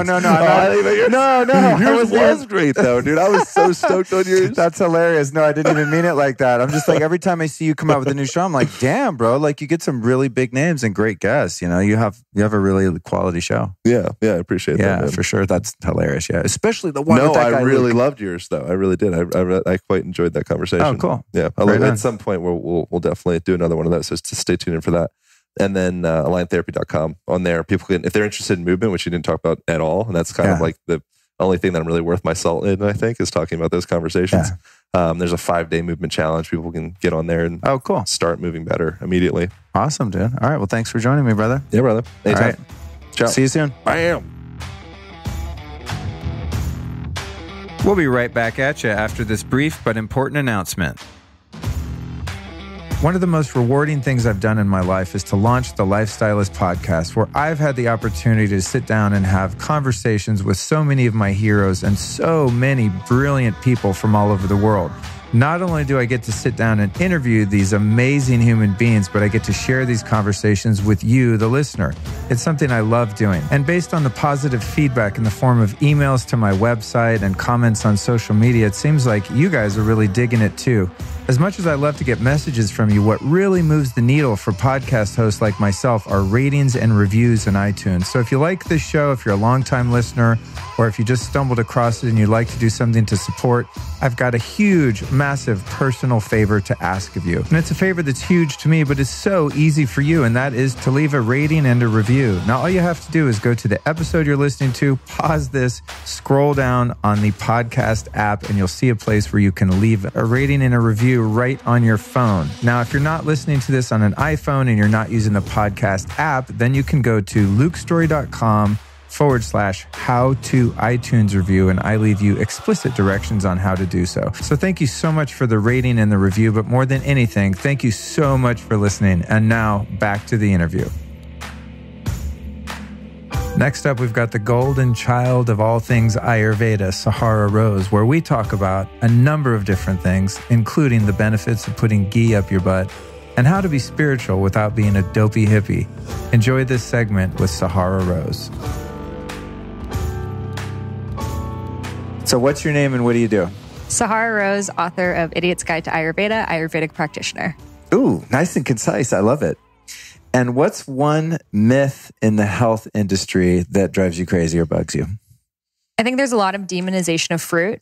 I know that I did not eat fruit for a really long time because I was afraid of it. And I think now, because of medical medium, a lot of doors are opening up to ways that we can incorporate fruit into our diet without being fruitarians. Interesting. Yeah, I'm like scared of fruit. Oh, I was too. I eat berries. But if someone's like, hey, want a cantaloupe? I'm like, oh my God. Right. All that sugar. Yeah, but then I'll go crush berries and like half a green apple. But then I'll go crush like a whole pint of acai or something that has like cane sugar. It has like 25 grams of serving. Right. And I'll have like 4 servings all in one night. Yeah, I'm like, but I won't eat an apple. Yeah, a jar of almond butter, sure, it's just fat. Like, don't worry. And I'll eat it all, but like an apple, like no way. But now I'm like realizing there's so many minerals I was missing in fruit that I didn't have for so many years. That's cool. Thank you for reminding me of that. I have a basket of fruit in my hotel room that was there. One of those little welcome. I saw your bananas on your story. Oh, one of those little welcome. Wow, Luke eats bananas. Badass. I just kind of started. Yeah, I was like That's bold. I was anti-banana for a long time, and I was like, hey, let me live a little. Yeah. Okay, have you ever overdosed on an herb or supplement? An herb or supplement? Yeah, where you had negative effects from something that was supposed to be good for you. Actually, the first time I took Sun Potion Ashwagandha, which I take every day now, the first time I took it, I guess I wasn't used to it. And I felt like my heart was kind of racing and I felt like like kind of hot. But I think it was like just because it was such a potent herb, and I obviously needed the medicine that it was providing me with, that I was feeling it. And I was actually on my way to go see Danielle Laporte's White Hot Truth. So what a crazy thing that you asked me this and I'm sitting on the chair that she was just sitting on. Oh, that's funny. Yeah. And I was like, oh my God, am I like allergic to ashwagandha? What kind of Ayurvedic person am I? Because I was like feeling it. Right. Yeah. You're supposed to be like just But down now with I that take it easily. every day and it's fine. So obviously like whatever adaptogenic, transition my body needed worked. Right. There was a little modulation there. Yeah. Okay. Excellent. What's the craziest health trend that you are surprised has lasted? I think just this whole like keto thing, especially with the exogenous ketones, it's something I even got sucked into, but it's not working for people and it's like super apparent. Like I think it works for like a really small percentage of the population, but we're still like, oh, like go keto, keto this, keto that. And especially with the exogenous ketone powders, it's like, it's an MLM. That's why people are sharing it with you because they're getting paid a lot of money for it. So I think that bubble is going to be bursting soon. Cool. Good one. Wow. Yeah. I'm so surprised by people's answers because I'm asking a number of people, as I said, the same exact questions. And I'm like, oh, I know what they're going to say. And then I get surprised.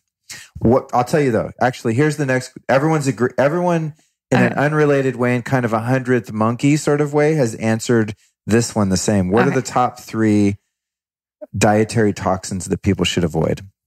Toxins, sugar. Oh, that's the one everyone says. Of course. And I'm like, oh my God, I suck because I'm like, I still eat sweets, like honestly, and not even like really healthy ones all the time. No, you need to be on that monk fruit life. What are you doing? Yeah, I know. Yeah. I know. Sugar is like my Achilles heel. It's just sometimes the craving gets me, girl. Have you tried monk fruit? I have, yeah. It's a good sweetener. It has no bitter aftertaste. At home when I make a smoothie. But it requires like making. I get it. Yeah. Right. Yeah. Whereas like something that already is made probably just has sugar in it. When I make a smoothie at home, if I'm craving sweets, I'll put, I use like xylitol or a good stevia or something like that, or the monk fruit or coconut sugar or something like that. I don't like buy white sugar and pour it in my damn Vitamix. But sometimes I'm just like, God, I gotta do it. Yeah. Like at Belcampo, they sell this really like highfalutin French custard. It's organic, but it's like this salted caramel, eggy, really good custard pudding. Right. And they come in these tiny ass little jars for like $6. Yeah.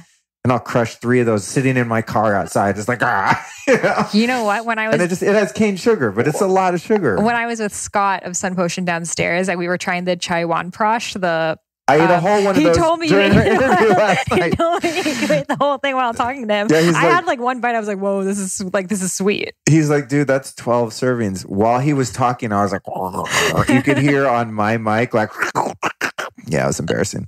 Okay, so sugar, dairy, gluten. Okay, good. Is that what everyone says? No, it's amazing. Yeah. No, but sugar's the constant. Okay.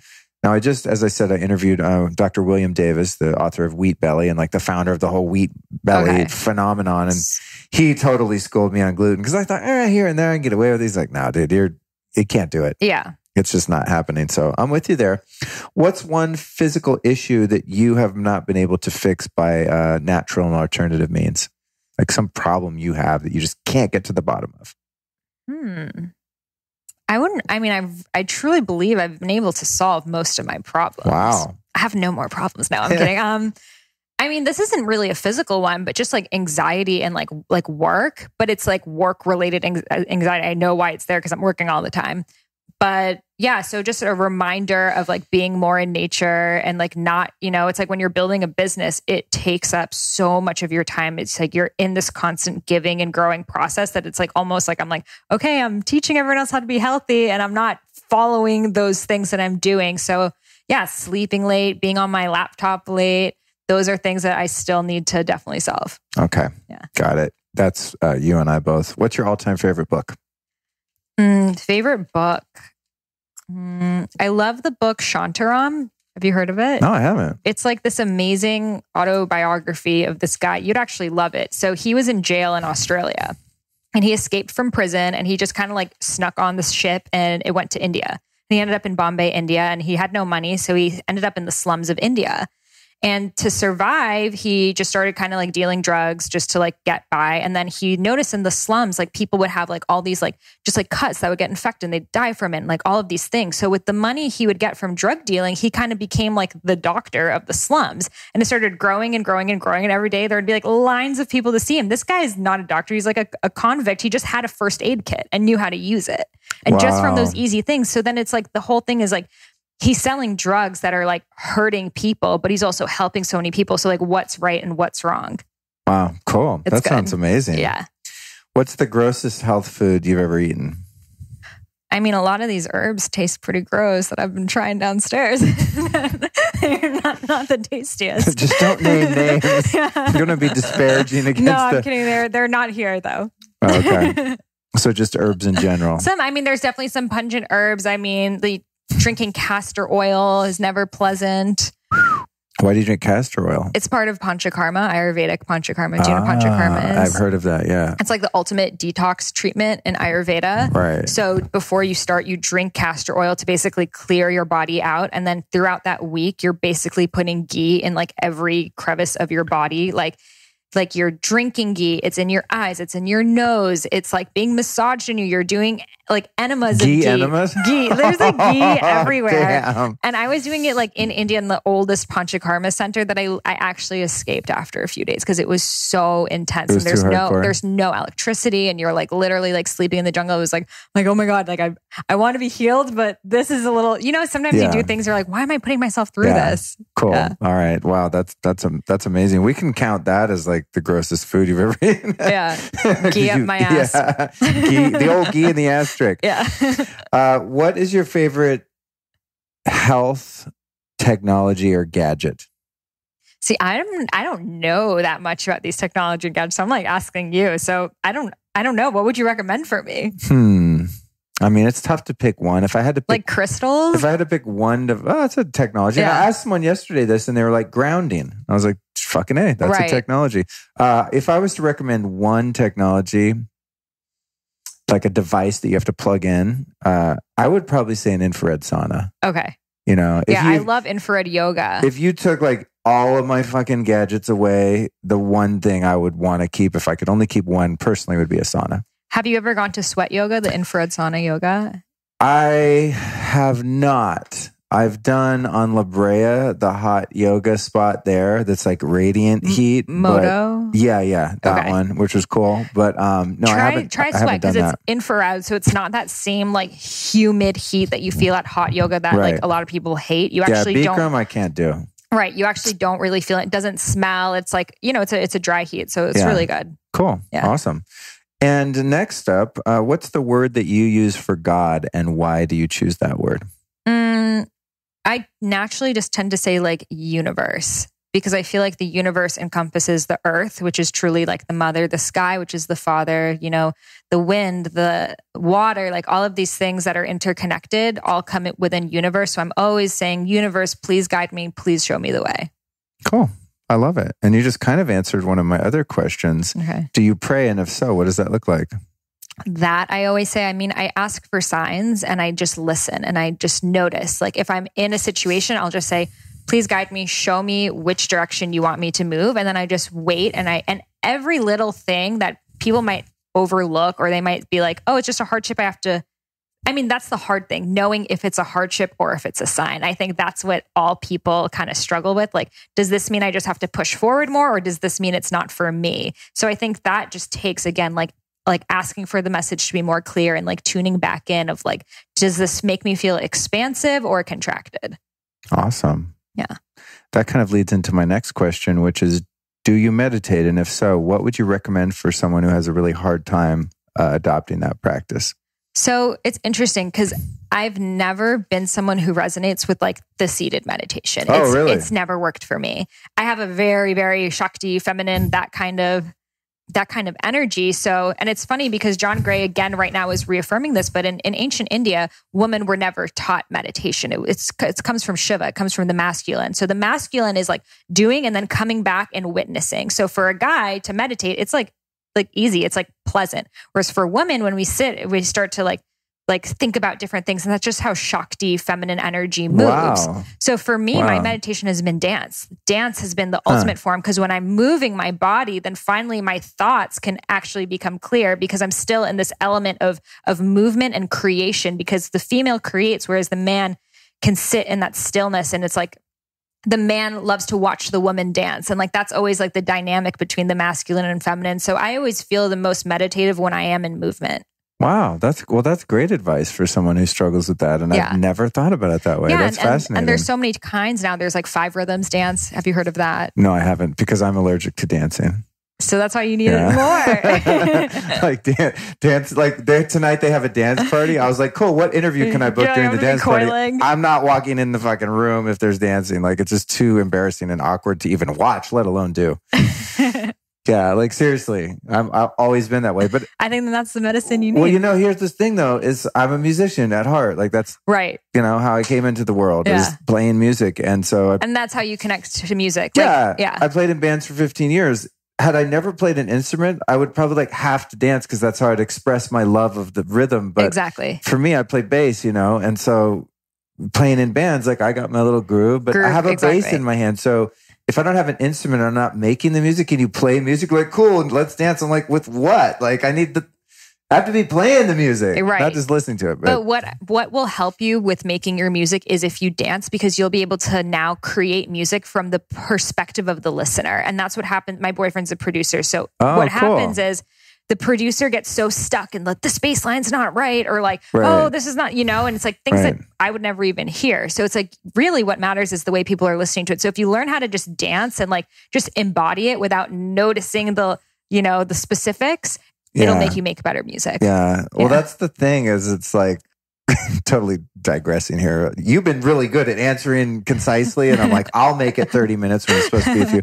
But no, when I listen to music, I mean, I enjoy it and I feel it emotionally, but I literally can't help but analyze like what instrument's doing what key it's in, when they change keys, if there's a harmony. Because you know the language, once you know it, it's hard to go back. Yeah, it's weird. Like I'm like, oh, cool, there came the B3 Hammond organ, and it's going to play 8 bars and then go out. Okay, so think about all you know about health, and then your mom. What's your favorite childhood food?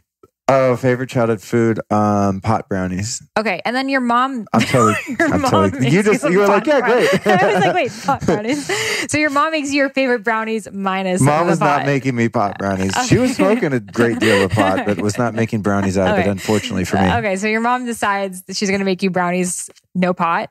And they're not good for you. They have the sugar, the gluten, the dairy, but you're just enjoying it because it's your childhood favorite food, So it's like, I think with music, even if oh, this doesn't sound right or this isn't correct, it's like just the enjoyment of it. And that's the whole point of it, right? Yeah. Damn straight. Damn tootin', girl. Yeah. All right. So what's the single most profound spiritual experience you've had in your life? So I went to Bali like 4 years ago. I bought a one-way ticket, didn't know anyone, just was like, I just felt very called to go there. That's ambitious. And you look pretty young. How old are you? 27. 27. So I was 23. Wow. So it was like after I graduated, I went and I just started going on random Airbnbs because I had like no money, and I would just like stay with like local Balinese families for like $3 a night. Mm-hmm. And I ended up kind of in like the jungles up north, staying with this Balinese family and then kind of just like helping around in the village. And they took me to this water temple, a Balinese water temple. And in Bali, they use a lot of water for purifications. And I saw, and I literally have a video on my phone for like evidence for people who don't believe me, but there's this water shaman, and he basically takes you and holds you under this waterfall. Like your head is against the stone and he's holding you there. And some people are screaming, some people are crying, some people, nothing's happening. But depending on the bad energy that's on you, you actually see the color of the water change. So for some people, the water would turn like gray, and for others, it would be like a little bit. So I did. And you saw this with your own eyes? My own eyes, and I have it on video, and I will send it to you. Wow. Yes. And because to a skeptic, I'm like a total woo-woo person. But to see that color of water. But a skeptical person would be like, bullshit. Exactly. So, I mean, again, you could be like, oh, it's just the shadow or something. If you don't want to believe it, no one has to. Yeah. But that's a huge part of their culture. So I did that, and I actually stayed under that waterfall for 30 minutes. And you would think like, wouldn't you drown or something? And I felt literally like I was connected to the root of earth. Like there is no separation between me and earth. And it was just a huge just reminder of like these things that we're doing. It's like games. It's all make believe. It's all things that we're creating. But like really, we are animals. We are like living creatures, like no different than monkeys and dogs. And just like that reminder that like we are creating all of these issues for these goals that we've also created. And again, it's all just like a creation on top of a creation on top of a creation, and just taking a step back and like connecting back to source, where we came from, where we're going to go. Just that has, I think, changed the whole premise of my life. Because even though I'm still playing a part of this game and achievement and stuff, this deeper knowing that at the end of the day, even if I fail, even if whatever happens, it doesn't matter. Awesome. Yeah. I love that. I want to go to that freaking waterfall. Yeah. It's probably like some great spring water or something too. I'm sure. What's one spiritual teacher or practice that you were into and have since abandoned? Well, this is sort of a mindset that I had. I think when I like first kind of was like, oh, I'm spiritual, I was like, oh, I'm going to be like a hippie. Because I thought like spiritual people have to be like hippies, and you have to like dress a certain way, you know, and like wear essential oils that I didn't even really like, and like be really open to like everyone you meet. Like, oh, hey, sketchy man, like here's my number. Let's be friends. And it's like, you don't. And like you can still have nice things, and you can still like dress the way you want. You can have walls, like that's okay. Like I feel like a lot of times in like these spiritual, like a lot of these older creepy guys are like, oh, you're not open because you're not like letting me in. You're not letting me cuddle with you. So you must have a block. And this happens. Hell no. This happens a lot. So then they make you feel like you're the shut off one because you're not letting them in. And I see this happen a lot in many spiritual communities that I've lived in, from India to LA and everywhere in between. So I think it's just like people who are on this, who are just beginning, like you don't need to go all in. You don't need to look spiritual, dress spiritual, have patchouli wearing friends. Like it can have so many different shapes and forms. So you've abandoned the accoutrement involved in your spiritual pursuit. Right. And I wear like jeans. Yeah. I wear jeans when I pray. Yeah. What's one personal flaw that you've had the hardest time changing?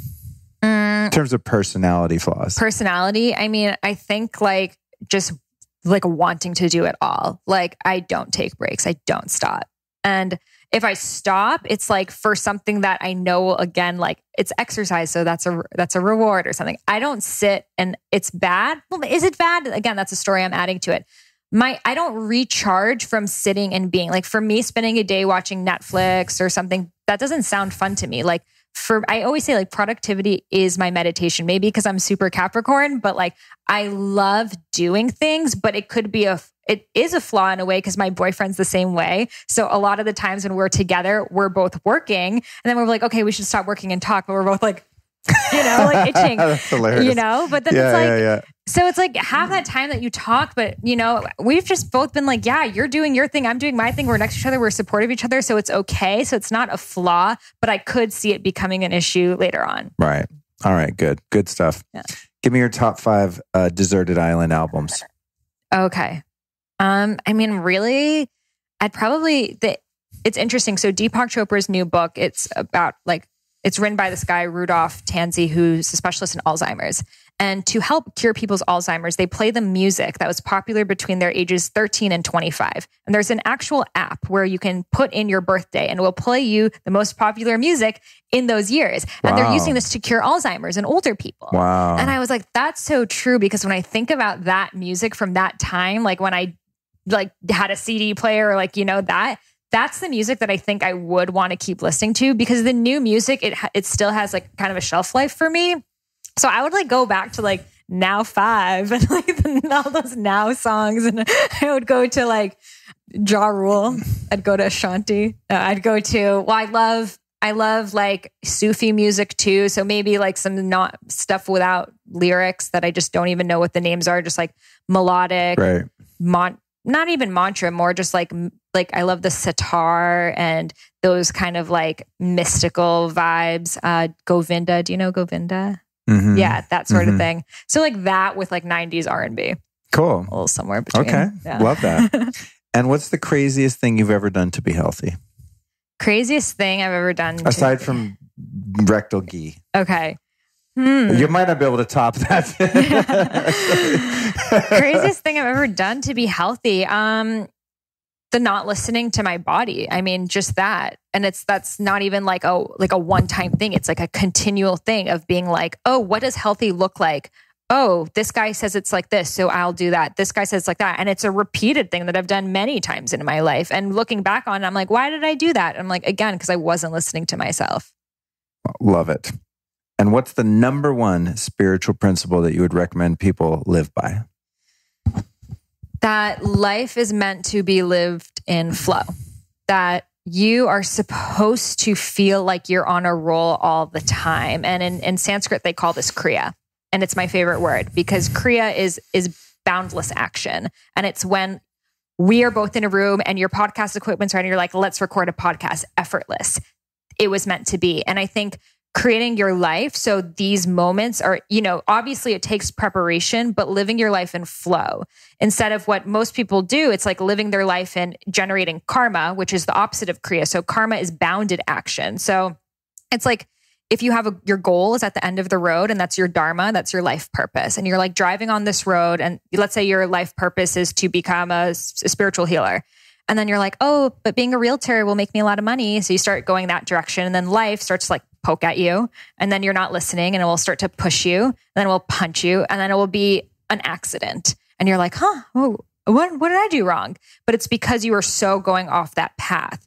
Whereas when you start to go into kriya, it's just the synchronicities, the synchro destiny. Things are just moving effortlessly and you're kind of taking a backseat in your own life. And life is growing its own wheels and you end up in the right place at the right time. So I think when people are lost and confused, find that. And if you don't even know what that looks like, because a lot of people are so far off the other path, they don't even know what that flow looks like.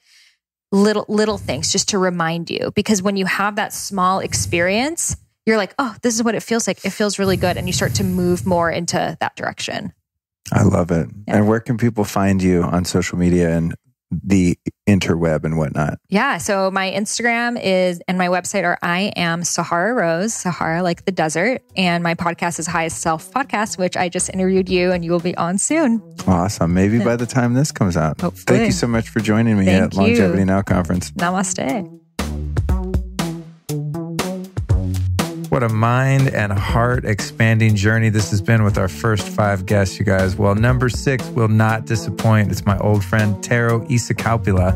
Taro is the founder of Four Sigmatic, and he's an expert on all things mushrooms. But in this particular segment, I talked to him about some things that are kind of out of his normal lexicon, such as the benefits of sleeping on a bed of nails, what it was like to see a dead person saving someone's life, and getting high on morphine. Last but not least, Taro discusses the benefits of drinking a shot glass of your own pee every morning. And on that note, I present to you Taro Ista Coppola. Taro Ista Coppola, welcome back to the Lifestylist Podcast. Thank you. This is my favorite of them all. Dude, it's pretty cool because I started my podcast in this very hotel at the Longevity Now Conference 2 years ago, and you were one of my first guests before I even actually had a show. Now, I don't know if I told you that at the time, but I think I stacked up like 10 interviews or something, and you were one of them. Yes. And then, of course, as you know, you've been on since. Great days. How many downloads do you have right now? Climbing up on 1.5 million. Look at that. Yeah. You should be proud of yourself. Thanks, dude. I'm very grateful. Yeah, there was a guy today having a T-shirt with your face on it. Dude, I saw that. He won my Instagram contest. You should participate in an Instagram contest. And those of you listening to the show now, we're running Instagram Live. Of course, you should follow me on Instagram at Luke Story, and you should also follow Four Sigmatic, which is Taro's company. And those of you on Facebook, I give you love in the Lifestylist Podcast private closed Facebook group. So you guys should join that. But anyway, enough about me. Let's do it. We're going to do a lightning round here. And I've done this. You'll be my third one. And the other ones ended up being like 35 minutes. I'm like, that's not lightning, guys. I prepped you, I think. So you're going to be my first one that we nail it. We are brief talkers as Finns. So we talked about, you're very stoic. So we've covered your name, Taro Ista Coppola. What do you do? Tell people about your company, your business, and all that. I'm a shroom dealer. That's it. I actually used to deal shrooms for real. Yeah. Four Sigmatic founder, deal shrooms. Hopefully a philosopher of life later on in a couple decades. How's your book doing? You did a book on mushrooms. Pretty good. It's a best-selling mushroom book, though that doesn't sell much because it's like mushroom books don't sell that much. But I did okay. Dude, that's cool. I remember you were doing your book tour and I was in New York and we met up at the Cat Beauty thing or after the Cat Beauty event. Okay, let's stick to your own rules. Yeah. Okay, that's right. See, thank you. This is why they go 30 minutes instead of 10 or 15. What's one myth in the health industry that drives you nuts? Carbs are actually good. Like there's a time and place for carbs right now. It goes in waves. Like growing up in nutrition, there's always like waves. Fats are bad. Fats are good. Right now, there's a time and place for carbs. Carbs are cool. Carbs are cool. All right, there's a myth. Have you ever overdosed on an herb or supplement? Multiple times. The worst one was probably yohimbe that lasted pretty much 3 days of heart palpitations. Really bad. Like really uncomfortable. 3 days of pretty horrible. Yohimbe, worst. Did you consider taking yourself to the hospital when you started feeling it come on? Not one time. Okay. Like I was like, I don't go to hospital. So that's my overdose. I did it right before a podcast and it was fucking horrendous. Thank God it only lasted one day. Yeah. All right. That's the worst one. Okay, good. What's one crazy health trend that you're surprised had lasted? Like what's something you thought, oh God, people are into this now, but it just keeps going. Not necessarily a good or bad one, just one that you're surprised about. I'm not surprised anymore, but at the time I was surprised of how Atkins is still pushing through. And I think to the carb point, a lot of people who are in the early days of their health journey actually does help them, So obviously it's not focused on food quality or a lot of other things that we're interested about, but they do get results and results create motivation and people are excited and so on. So Atkins diet probably is one of the things. Cool. Interesting. I love doing these, man. And what are the top 3 dietary toxins that people should avoid? Toxins? Yeah. Nasty stuff that people commonly eat that maybe don't realize is bad. Oh, there's so many. I think refined sugar must be number one. I think it comes in many forms. I would say really bad oils. Oils are like the best ever or the worst ever. And not just vegetable oils, but any kind of like oxidated. There's horrible oils. Processed wheat is probably bad grains. Those are big buckets. Sugars, bad oils. I would say. Give us a couple of the bad fats, the bad oils, so people they think. Actually, a great oil can turn into a bad oil just by being oxidized. I bought really expensive coconut oil that tasted so rancid and gnarly that I couldn't eat it. So that is that is definitely possible. But I mean, vegetable oils like canola oils and even the blends are always kind of gnarly as well. Like sunflower, like what is the blend here? It seems like the oils that are made from seeds tend to suck. Yeah, in an oil form. Right. But you might actually really enjoy those oils in the seed form. Right. Okay. Cool. Okay. Dig it. And what's your all-time favorite book? All-time favorite book. I've given a couple books on this show, so I'll try to give a new one that is all-time favorite is Whatever You Think the Opposite, Paul Arden. I think I've not mentioned that one. No, you haven't. I love that, though. It's a creative book from this old creative director, Saatchi & Saatchi, and just philosophy of life. I know. That's an ad agency, isn't it? Yeah. Saatchi & Saatchi. But he's already dead. He was like the original. Anyway. Cool. Whatever. Super inexpensive, quick to read. Whatever you think the opposite. Wow. That's basically my life philosophy. What's one physical issue or problem that you cannot seem to fix using natural means? I've had sports like a knee injury, surgery. So I have basically a nail or screw in my foot and stuff. That's probably one. I have a couple spine related injuries again from sports. And so maybe those. What sports? Hockey? No, I was a soccer kind of a guy. Oh, okay. But how do you play soccer in the snow? Indoors, you guys have a month of grass. Yeah, indoor soccer. Pretty much. You guys did? Indoor. Yeah. Oh, that's funny. It's actually worse for your knees and ankles because it's faster surface. But anyway, right. Cool. I love it. Surgeries are cool. I think surgeries are cool. If you want to go natural, but there's certain surgeries they're good. I've had laser surgery for my eyes and stuff. And did that work out for you? The amazing. Lasers? One of the best things ever. It didn't dry them out or anything? Well, that's the thing is apparently I have the naturally dry eyes and I try to make this joke to the doctor. And it's like, oh, that's why I don't cry when the girls, whatever. And he did not laugh. He's like, that was not funny. It's a bad dad joke. So they figured out that I had naturally dry eyes. and they figured out that normally you open 270 degrees on the flip and you flip up I don't know the English word, but the top of the eye and then fix it. With me, they only did something like 30 or 40 degrees from the top of the eyelid. And then they did it that way. And actually my eyes are more moist or better hydrated than they were before. Wow, that's so cool. Because I got two brothers, both had LASIKs. One of them about 10 years ago, didn't have the dry eyes, no problems, but it's starting to wear out. Yeah. And now they're kind of going bad. It was called Smile. And I think a lot of the laser surgery technology is from Finland. So there's like really smart people there, apparently. I'm not to ask his Finns, but honestly, like, you guys are pretty fucking smart. Like, a lot of the coolest health technologies come from Finland. Yeah, there's a few. Yeah, there's some good stuff coming out of that country. Yeah. All right, cool. So maybe if my eyes continue to get bad, I have to go over to Helsinki. It's a big good excuse to get over there. What's your favorite alternative health device or technology? Speaking of technology. My nail bed. We've talked about it. The sleep induction mat? No, like an actual bed of nails. Really? Or like a mat that goes on from Eastern Europe. I think I've talked about it in one of your earlier podcasts. You go listen to our previous podcast. Yeah. That's probably my fave. And cool. So it's like a low-tech biohacking technology. Yeah, but it's like acupressure into your... And then other things that I like, sauna. I guess I have to plug a sauna. Oh, yeah. Just a good old sauna. Yeah. Sauna, right on. Yeah. And what's the grossest health food you've ever eaten? I've eaten a lot of gross foods. I think like probably live insects are things that people gross out. I didn't really gross out about that. I think something that was really, really gnarly it's a very good question. I've had so many bad ones. Insects are pretty good, dude. I'll give you that one.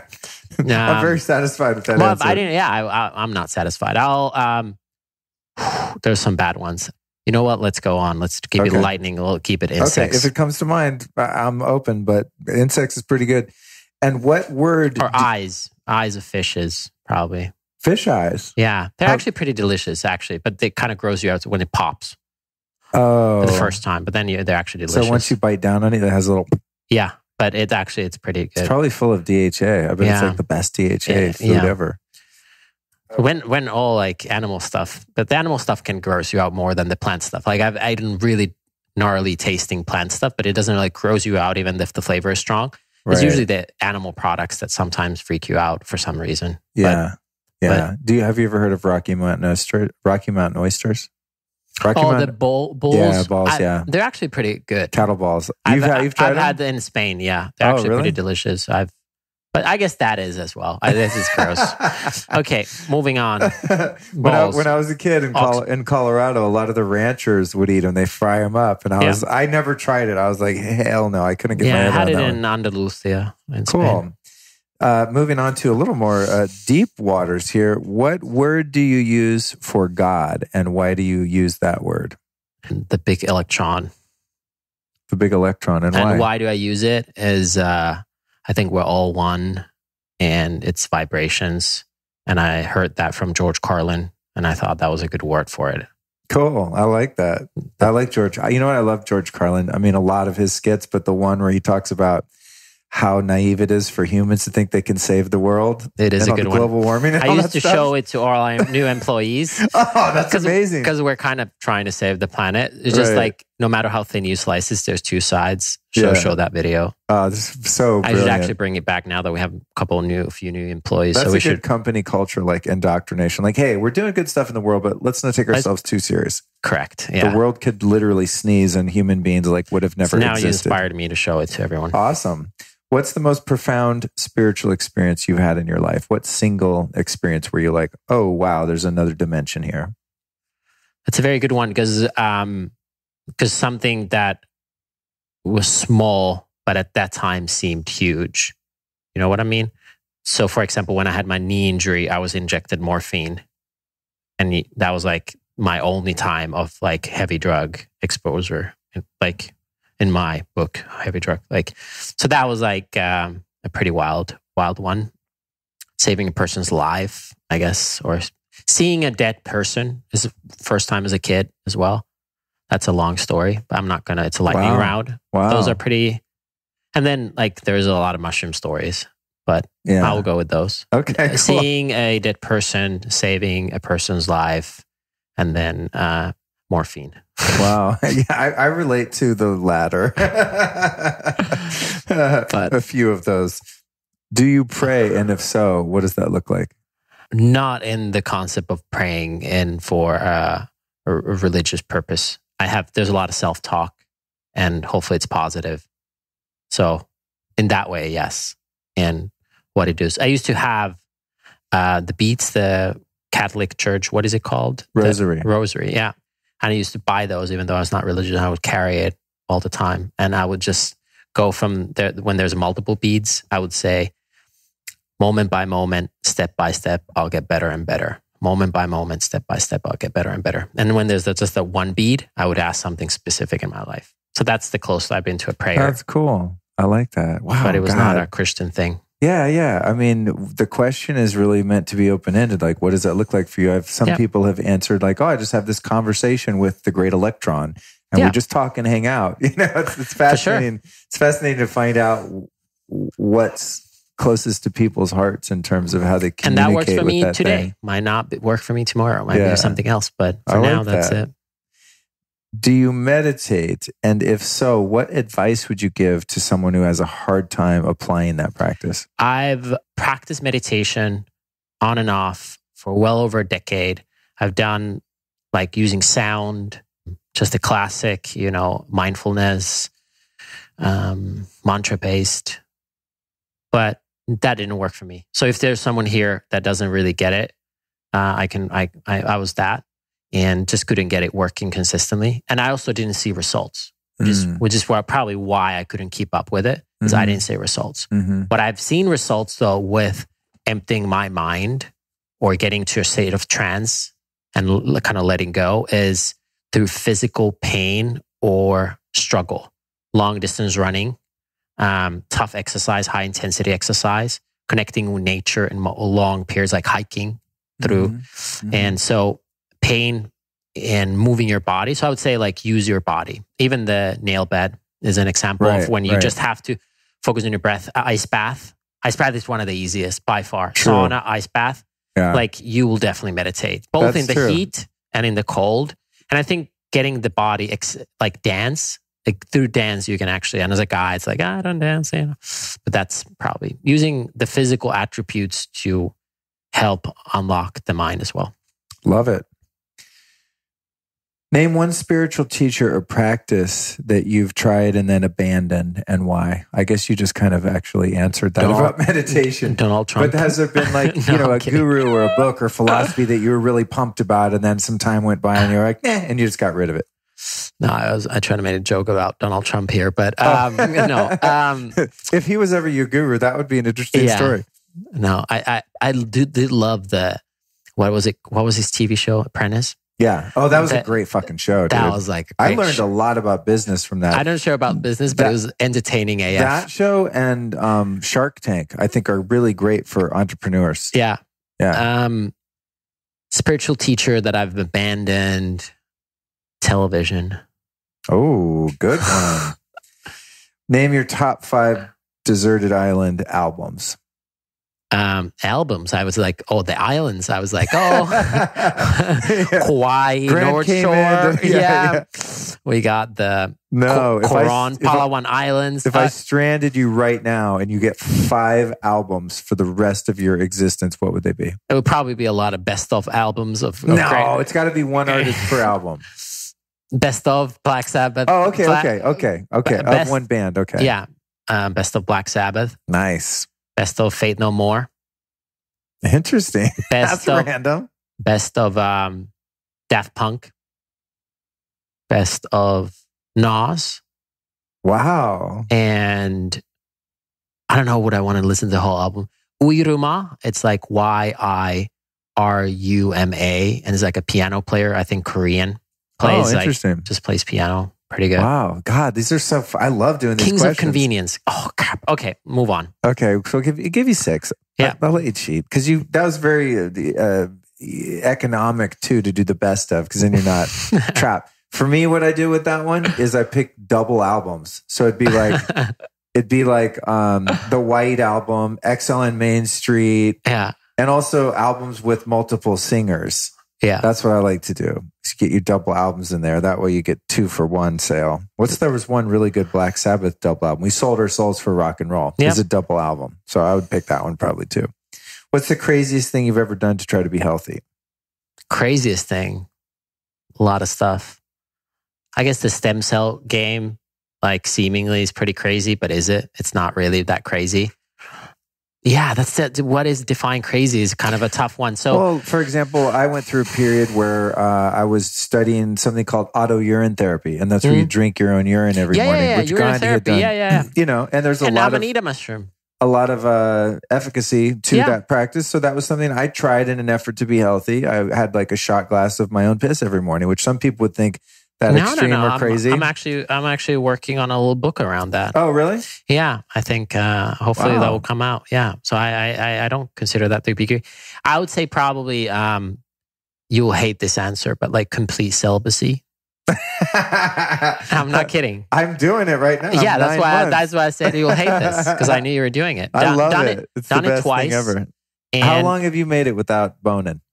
9 months. Okay. Oh, but I'm about to beat your record. I'm not counting masturbation. Okay, so I've done... Wait, does celibate mean that you don't snap the carrot? No, but I think it's if you go there, I think that's important as well. That's another level. I've never done that. I think it's like everything in moderation, including moderation. And I think like you should be above it. Like you should at least thrive to be in it when you're not attached to neither extreme. Like the extremes, I think they're good to find your boundaries, but like you should find the place where you're comfortable. And I don't think anybody should be comfortable in any extreme for a prolonged time. Right. Because that's why it's extreme. You go to the extremes to push your boundaries, but if the boundaries doesn't push further, then you should find the middle ground for you. And for different people, the middle ground is in a different place. But if this is your extreme and you're there constantly, I don't think that's healthy. Sage advice. I love that. Last question. What's the number one spiritual principle that you would recommend people live by? These number one questions are tough. I know. And that's the point. It doesn't matter. It doesn't matter. It doesn't really matter. Like what principle you live by doesn't matter? Or that in and of itself being a principle, like don't sweat it. It's both of those because it doesn't matter. We're just monkeys. The principle that it's all good. Yeah, it's the big electron. Yeah. Yeah. So that's it. I love it. All right. Where can people find you? Website, social media, etc. I'm bad with social media and own website, but I'm on Instagram. I am Taro because that's who I am. Taro, yes. Tero. Yes.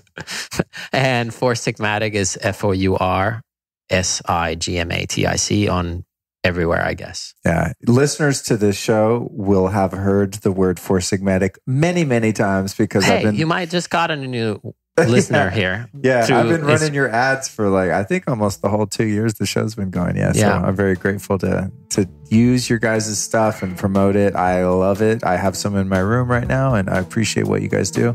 Thanks for being on the show, dude. Thanks, man. Yep. Good times. Yeah. Well, that brings our first 6 interviews to a close. But as promised, I'm going to deliver to you Scott Lindy's encore performance where he comes in and gives us the full-on, gory detail lowdown of what it was like to go see John of God in Brazil and the multi-dimensional experience he had while he left his body. Trippy stuff. But before we jump into that conclusion, I'd like to again thank our guests, Zen Wildflower Nishimura, Sahara Rose, Sabrina Riccio, Aaron Alexander, and Taro Ista Coppola. What a brilliant group of people. I'd also like to thank you for listening as we dive into part 2 with Scott Lindy. So funny thing happened with Scott here, you guys, is we just shut the mics off and then we started talking about the John of God thing and the story got really compelling. So I decided we got to put the mics back on and get this in the interview. So tell us about what happened when you went to John of God in Brazil. This shit is crazy. So this is just a 5-minute synopsis of what could take a long time to tell. But basically you fly down there. It's a big trip. You get there. So you stay for 2 weeks or something. And you always stay in these little casitas, which are like little houses that are kind of blessed by the spirits or whatever. experience of being down there is very thin veil. Like the multidimensional world and the physicality world is like of pretty transparent divide. So the first day that I got there, we go in for the morning session, and you're supposed to like write out what your request for some healing. I don't even remember what I wrote on there, but I brought that in, and then you go before the guy that they call him the entity, this João de Dios, John of God, who's really just like a very normal guy in his normal life. But then he also has this thing where different spirits kind of drop into his body, and you can do all this kind of healing stuff. So they do physical surgeries there as a part of the thing, and they're like spiritist, multidimensional physical surgeries. So basically, I walked in the morning, got to feel the thing, handed him my thing. He goes, surgery. So then we go to lunch, and I'm like, surgery, okay. So he picks certain people to do that with, and then everybody some people kind just of lines up, and you just go through, and then like a different entity kind of drops in. There's a bunch of them that drop in, and then they might do like something right there on the spot where they just go like, and then you walk away and you feel better, or something changes or whatever. Or other times people go a lot and they just get saturated with that. And I guess maybe every once in a while he says like, oh, come back for a surgery. And so you go in the afternoon, you go in this back room as this afternoon session starting, and there's maybe 50 people, maybe 30 people. There's like maybe 1,000 people out in the front room. But the surgery people are in this side room. There's a group there. They're talking in Portuguese, and I don't really understand what's going on. And then hands go up, and then hands go down, but I just keep my hand up. And they're like, oh, okay, now you guys are all going to get physical surgeries, and all the rest of you are already getting your spiritual surgeries. So you all just chill out over here. And then I don't really know what happened next, but the next thing I remember was I was told to like go walk over here and just stand here and just close your eyes. And now there is a rose quartz crystal that, no kidding, is like 6 foot wide by 6 foot tall, like super gemmy, like mega generator, huge crystal right there. And then there's Joao's like chair that he sits in, and I'm standing out in front. And so I'm just standing there. I've got my eyes closed, and I get like this wave of, it's like anesthesia hitting your blood. I mean, they call it like a spiritual anesthesia or something like that, but felt super altered. And I'm standing there, and then I hear this like click, click, click. And it's like a mechanical, think of almost like a transformer or like a peacock. There's like, the feeling was like my field was opening up, and it was like click, click, click, click, click, click, click, click, click, click, click, click, click, like twice the width of my arms if I had them stretched out, like all fanned out, like huge. And it kind of cubicle, like, and so I'm just there going like, wow, this is getting really, really real right now. And then I feel someone come by my arm, and he says, just like, in Portuguese, something that I understood to be to just like take my arm. So this is John of God, and I'm holding onto his arm, and I can't see anything. I'm like totally like outside, something is very significant is like happening in my body that I'm just going, it's like jumping in the river and just going with the flow of this. So I surrender into that. And then we walk along out to the main room, and you can hear all of these people praying in Portuguese, and it brings me up on this stage thing, and then has me stand against the wall there. And there's like, it was so intense. There's like 1,000 people saying like the Hail Mary in Portuguese. And they're very focused, at least it felt like, on the person that's there getting there. Something's going to happen, right? So I could feel all this attention and energy, and like all this Portuguese is going on. And then I kind of open my eyes a little bit, and I see this guy walk over with this metal tray with all kinds of like equipment on it, implements maybe. Damn. Rudimentary surgical things, knives, hemostats, clips, clamps, little saws, all kinds of stuff.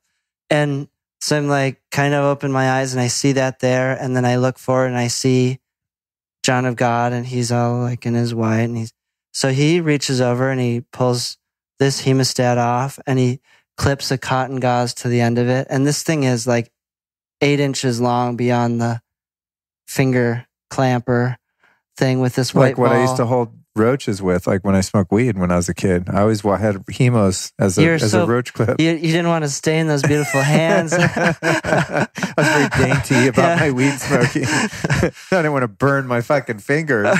Yeah, we'd be like, bro, where's the hemos? We'd call them hemos. Okay, well, another use for a tool. So carry on with the surgery. Much more interesting than hemo use. I like open my eyes halfway and I see him there and he's getting this thing ready. And then he reaches up and pulls my hairline back and my head goes against the back of the wall. And then I just kind of barely open as I see this thing kind of coming towards my face. And then I close my eyes and then I felt way down in my throat, like way down here, this dry, scratchy, like feeling, but like down here. And this is, by the way, my head, my head is tilted back, but this rigid piece of stainless steel is on a clip with this. So he puts it in and then he proceeds to start turning it and cranking it as I can hear and feel the sound and the feeling inside of my head of this like crunching sound as he's rotating this thing. I've seen the videos of this shit. And I thought it was like a magic trick because you're like, dude, how is 8 inches of metal, like it would go into someone's brain? Like how I had another friend down there that had it done and they said it felt like an ice pick on the back of their head. So it's like, I don't know, maybe you need it in different places, but wow. So that was super.